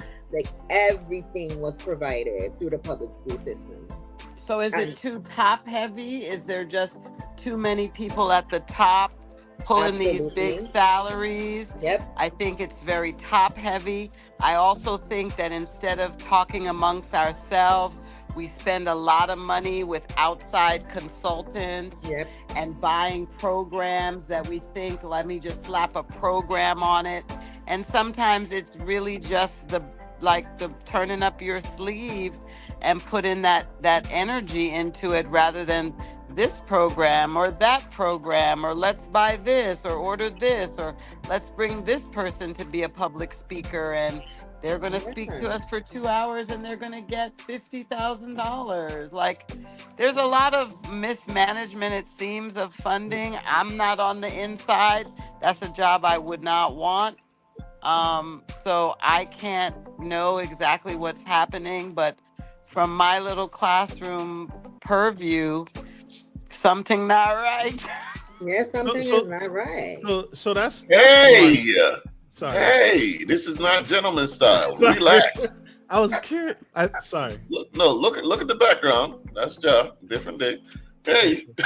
So, this is intriguing to me. Let me read these comments. So Giles said they don't need to fear us because it made us afraid of each other. We've been destroying each other for so long and they're not afraid to throw money at it to keep it that way. Dwayne Colwood said, I saw a white professor lecturing against white fear. He told his white audience that white people should be elated that black people are seeking equality and not revenge. We got Darren is waiting to see who is the scunt of the week. I promise you I had a whole show, but this thing went differently. Siobhan says, I feel like the loss of the Black Nod Daps greeting while traveling internationally is so telling of where we are. We have to unite. Darren says, don't get me started with Department of Ed. They tried to shut down the initiative of getting students laptops through pandemic instead of saying thank you. The upper salaries are much more fluid than the rest of us. Explain that. What I mean? The upper salaries are much more fluid than the rest of us. What I mean? They top heavy. All the money is going to them top positions. That's where all the money flow into. The makeup positions. All of a sudden, everybody got a title. Super intense. Titles you ain't hear of. They can't do school supplies. They can't fix the school. But every other week, there's another person that's in a position that's, that's 6 figures up. Anyhow. It don't make no sense. Like maintenance, I remember we had maintenance guys that worked in the school every day. Every day they maintained the grounds every single day. It wasn't you calling no contractor. Like they were part of the faculty and they maintained them schools every single day, every day. I don't know why they went away from that. I don't know. No, we were talking about, white fear and stuff like that. And I have a video that I'd like for us to touch on real quick. And then I'm gonna do the discount of the week, man, because they requested it, and that's one of their favorite segments. But like I said, I had a whole different idea of how this show would go, but I love where it went. I love the direction, and the conversation is great. But y'all check out this video, and then we can talk about it. Integration was the worst thing that ever happened to Black people. Being enslaved is just losing a war. Like, once we integrated, we thwarted the opportunity to teach our own children. We don't have no options on what we teach Black kids in public schools. Think about this, y'all. In a lot of public schools, in a lot of colleges, they tell Black men that they can't wear locks. Your natural hair. Dog, do you see that they say they can do anything to meet that they want to, put anything they want to without telling you the truth about it? Think about right now in America, what Black people have influence over what happens to their children in general. What they feed them, what they see on TV, what they hear on the radio, any of those things. So by integrating, by even saying that you want civil rights, take the word, the operative part of the word is civil, right? You're saying that I just want you to treat me civilly, right? And anything that you do in life, 9 times out of 10, you're not gonna make 100, right? Even if you're great.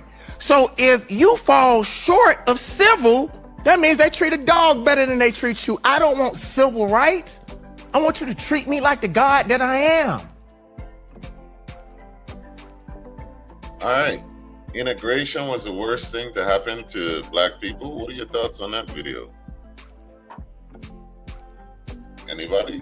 I don't always say, my mother could tell you, gotta always feel like they should have left us segregated. Like, I think segregation didn't work for us. I always say it, like,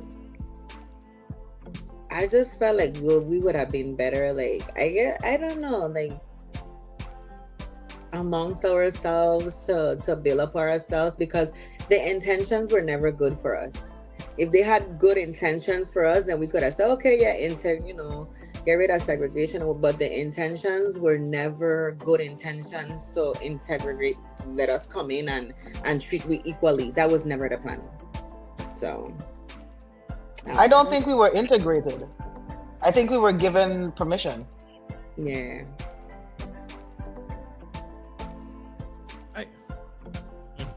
I can see some points in there of what he's talking about. Quick, I'm gonna try and be quick. If you look at any nonprofit that influxes money into a situation or into an economy that is suffering or a natural disaster, they tend to overdo instead of letting the population and the people fix themselves somewhat.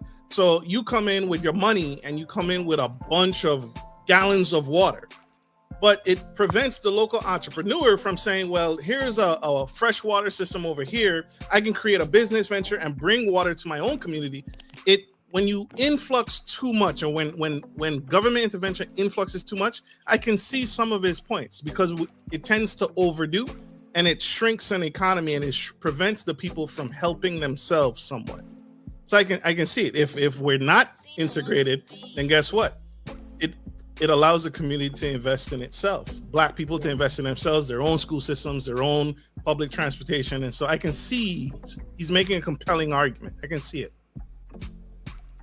Agreed. Like, if you can't go to their doctors, then you have to become a doctor. You can't have go to to create their your own. lawyers. You have to become a lawyer. Like, it pushed more of a self-sufficiency agenda during segregation. We actually were doing better for large parts of that time. So I don't know.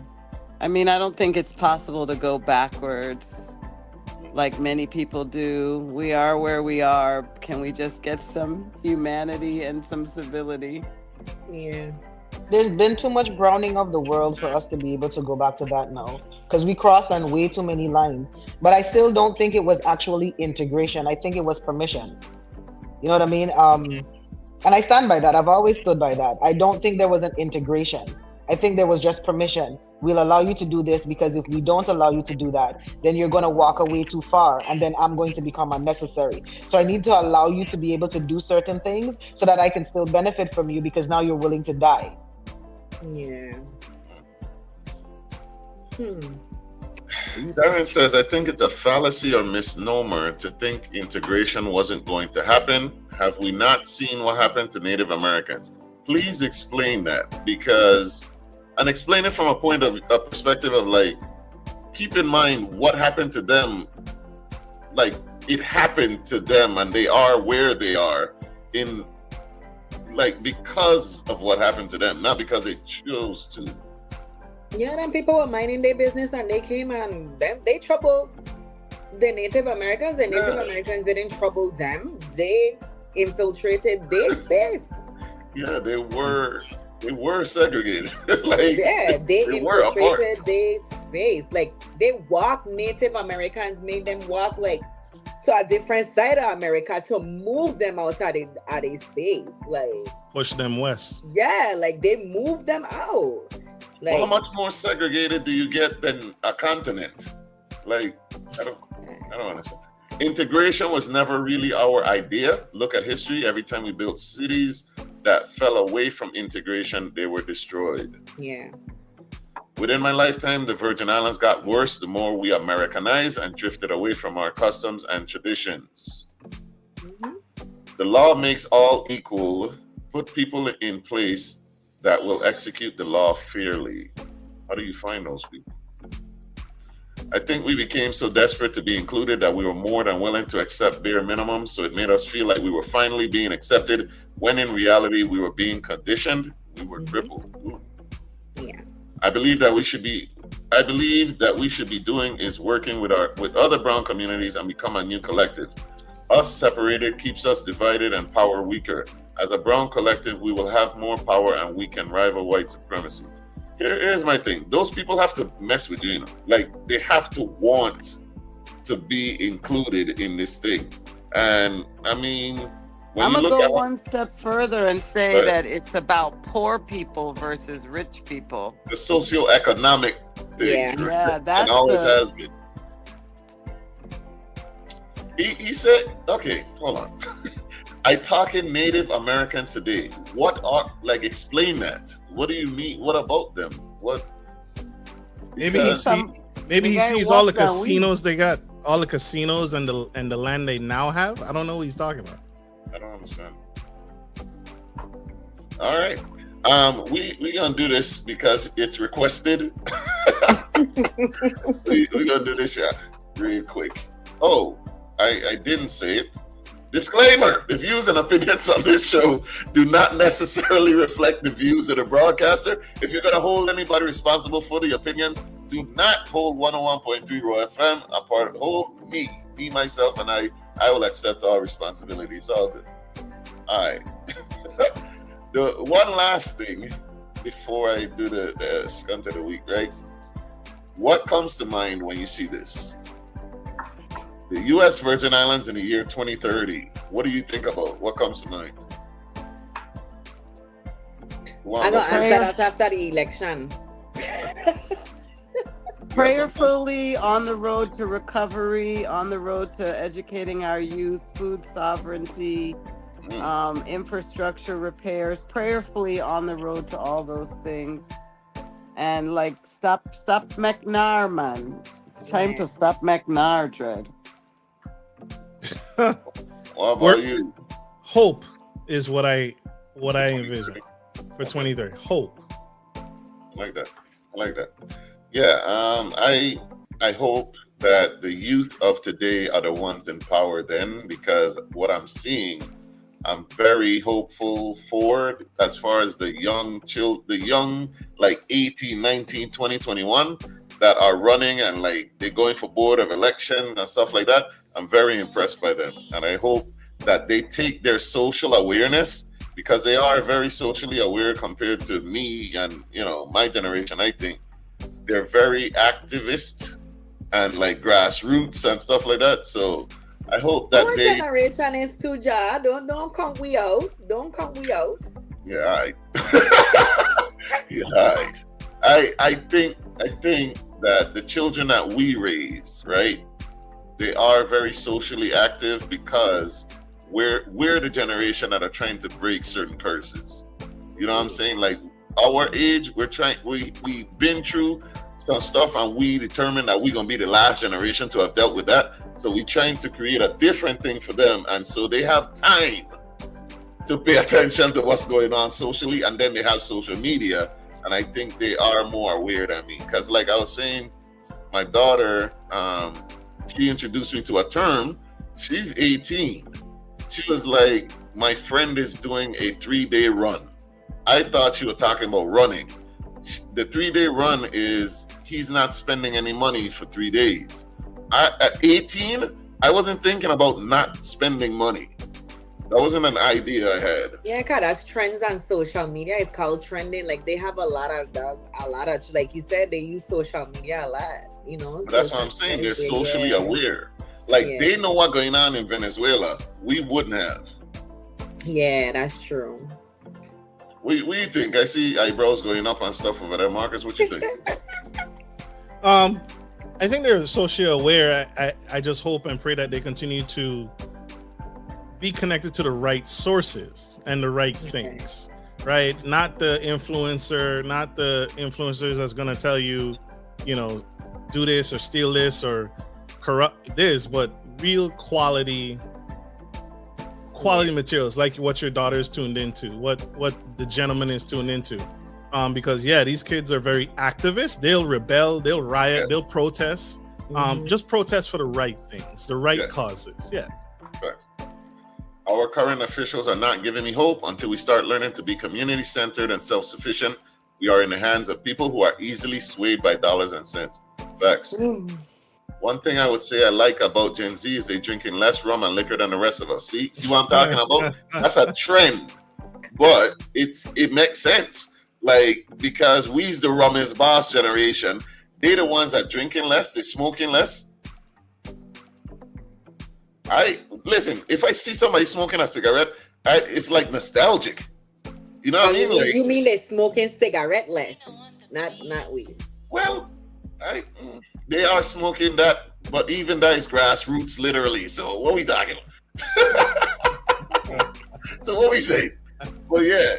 All right. So this is everybody's favorite segment.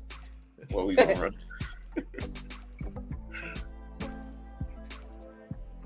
If it play, oh, I don't want. Oh, yeah. What is a skunt like for? All right. Welcome to the MS of the week. The MS of the week has to go to. We had a lot of options, and people were giving a lot of suggestions. But I think the MS of the week needs to go to Governor Bryan and the legislature because they're currently having a fight over guns, right? We just talked about gun violence. Somebody, unfortunately, was gunned down at St. Croix a couple days ago at a gas station. The body laying in the street pictures, and this man is thinking about this. Governor Albert Bryan Jr. has signed Bill number 36-0144 into law, approving a major overhaul of the territory's firearm licensing and registration framework. After months of local opposition, a federal veto request from U.S. Senator Mike Lee, and continued legal scrutiny surrounding the Second Amendment and suppressor restrictions. The firearm legislation identified by the VI Department of Justice as the 2026 Second Amendment Rights and Public Safety Act modernizes the territory's firearm licensing and registration laws and brings them into conformity with recent U.S. Supreme Court rulings, according to Government House. The measure removes subjective discretion from the firearm licensing process, establishes clearer standards, and simplifies licensing and registration requirements for lawful gun owners. Governor Bryan said the update was necessary to preserve effective firearm regulation while protecting the constitutional rights of law-abiding residents. The governor had signaled a day earlier that his approval of the measure was nearly certain, despite concerns raised by gun rights activists advocates and Senator Lee. Speaking Tuesday, Mr. Bryan described the current firearms framework as inadequate. The gun control laws in the Virgin Islands, they don't protect the citizens, they protect the criminals because they keep the citizens unarmed, he declared. While acknowledging that the bill had drawn objections, Mr. Bryan said the territory needed to establish a new legal baseline rather than leave the existing statutes in place. Mind you, there are statutes now. He wants to do a whole new framework. He's months away from leaving office. All right. The governor said the territory needed a clearer framework so future administrations could not apply firearm licensing rules inconsistently. We got to get something passed. So when we have an administration change, the next VIPD commissioner can't willy-nilly deny or accept applications and set rules. The bill has been strongly supported by VI Attorney General Gordon C. Rea, who commended the governor for signing it and described the law as a significant step in modernizing the territory's firearms regulations while enhancing public safety. The Department of Justice said the legislation was sponsored by Senator Clifford Joseph and developed through a collaborative effort involving the DOJ, the Office of the Governor, the Virgin Islands VIPD, and members and staff of the 36th legislature.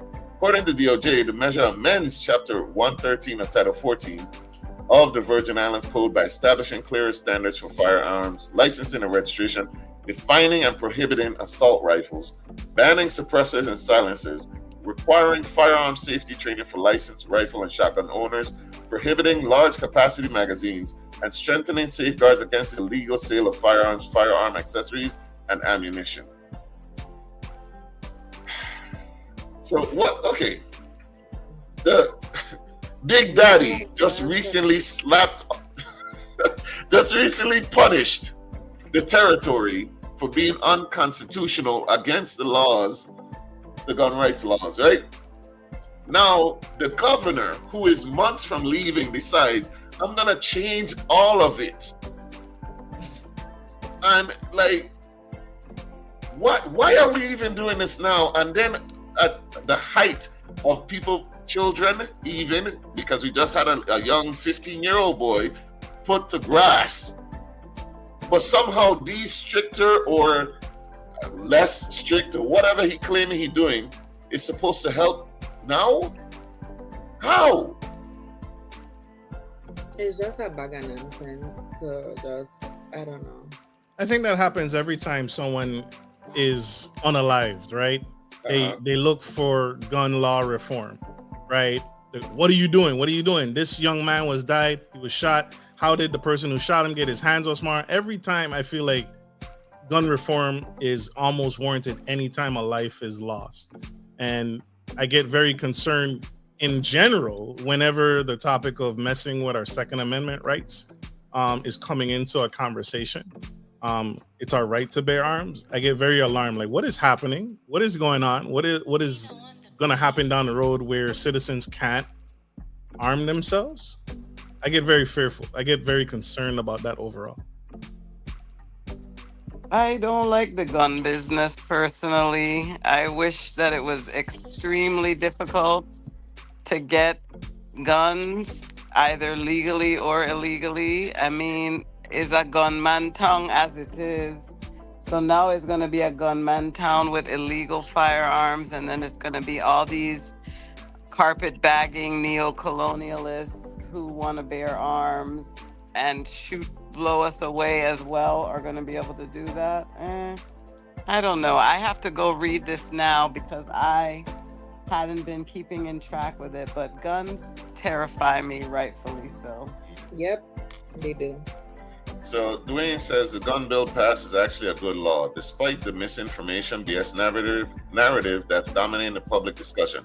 Too much to get into right here. I'll share the full picture with you offline. Technically, the law on its face is a good bill. My issue is, isn't he a part of the executive branch?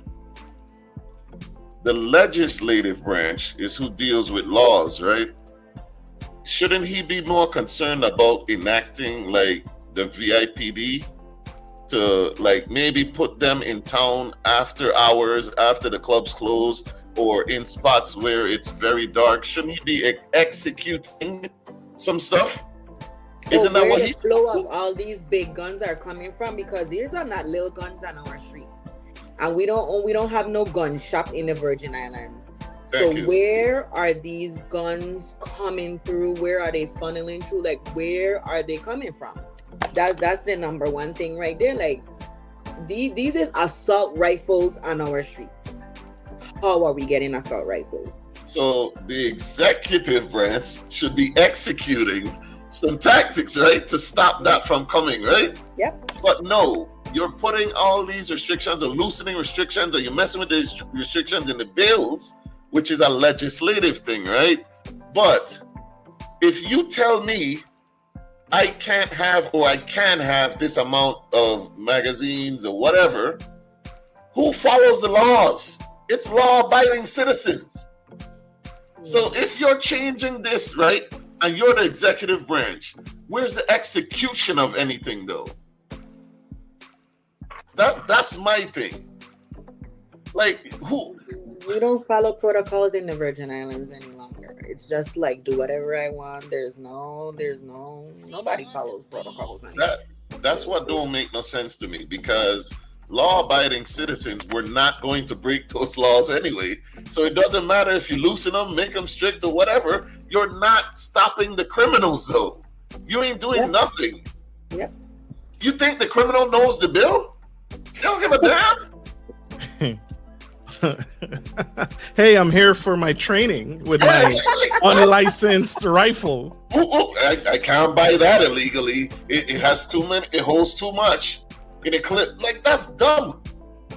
I don't know. All of that don't matter to F. Exactly, they don't care. They're gonna get it regardless. But he could execute some stuff, right? Send the commissioners to, come up with plans and strategies to keep the guns out. He's not doing that. He's working on laws right before he leaves. This is just another tactic to look good and to put in his documentary. I don't know. The timing was driven by the lawsuit that the U.S. Department of Justice filed against the USVI. Good. Now what?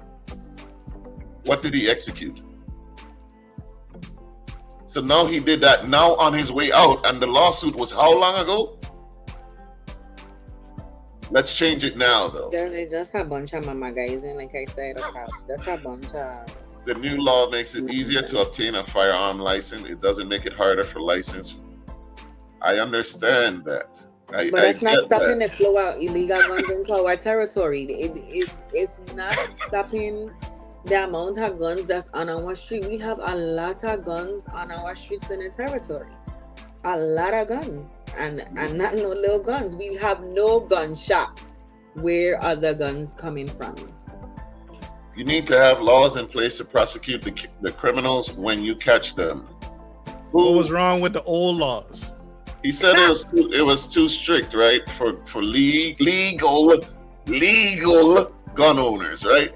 Okay, so now are we saying that we need to put more guns into the hands of legal gun owners? Are we now going down that false premise road where it's like, oh, we need more good guys with guns? Is that now what we're saying? And also, who's supposed to make those laws? The legislature. Who's supposed to prosecute them? The judicial system. Once again, he's putting his hands in a pot that he... Just get out! No. Just sit back and relax. That's his documentary, honey. What wrong with you? Man, you get enough footage of groundbreakings and all them things for your documentary. That documentary gonna be 12 hours long now. Just get out! And don't forget it's on the taxpayer's dime.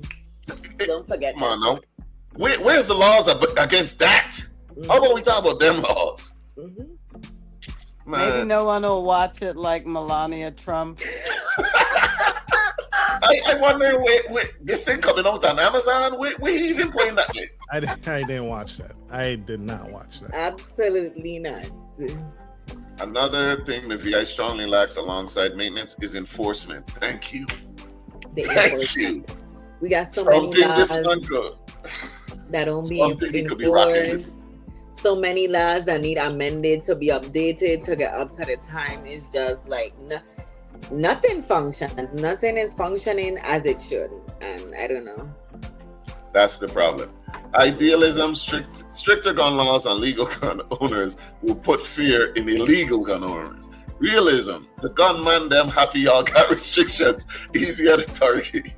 Hey, it's all bad, man. It's all bad. You can have as many laws as you want. If the laws are not executed and enforced, it does not matter. Correct? Hey, and on that note, we gonna go ahead and close out. We almost at 2.5 hours. So Sayeeda, come, final words. We gonna hit y'all with the final words and we out. The final words for me are just like increase the amount of love you're giving to your neighbor, your friends, your family. If you're not home, see what you could do.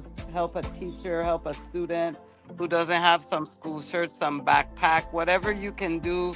You might think it's a small thing, but it's gonna end up being a big thing. And just increasing the love we have for one another, the love for ourselves, our knowledge of self, and a belief in our own. You know, it's always the motherfucker with, the person with no, it's always the person with no abracadabra that wants to question your magic. I read that today. That's a good one. Yeah. Now, your final words?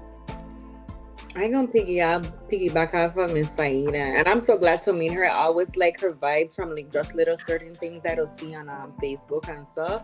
It's like we need more love. We need to get the love back in the community. We need our village back, and we need our leaders like to do right by the people.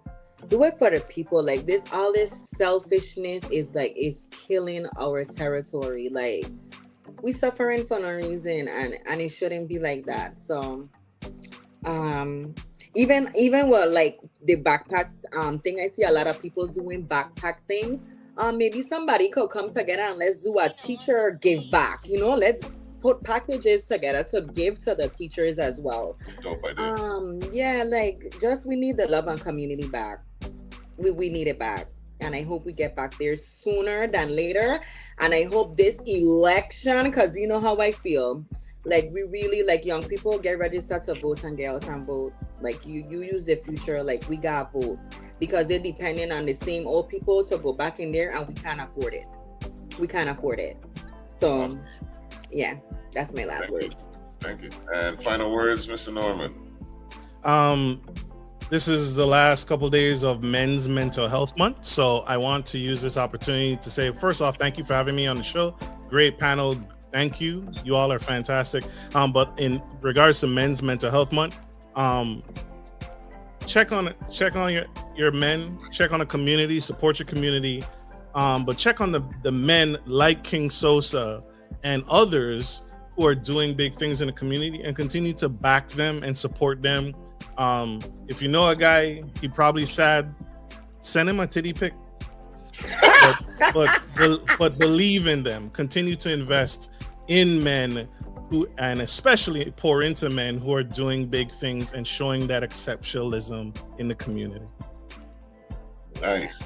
I love that. Hey, as for me, I would say believe in this podcast. Go ahead and show support, share, like, subscribe. We have a dope panel. This show was amazing. It was great. I appreciate every single person on here today. Even though I had a whole thing planned, I think this discussion was more necessary, and it went amazingly. Hope we can do this again soon. Thank you all very much for coming through. Thank you. Here's where you can tune in and subscribe. Follow us on Instagram at Same Difference 2022 and or on TikTok at Same_Difference_pod. We have full episodes on our YouTube at VI_very_own. And if you'd like to donate to the show, you can do so via our PayPal. Let us know. We'll let you know how you can donate. We'll send you a link. All right. What? They want them swinging or not? We don't care. Titties is titties. Send them. Big, he small, probably said.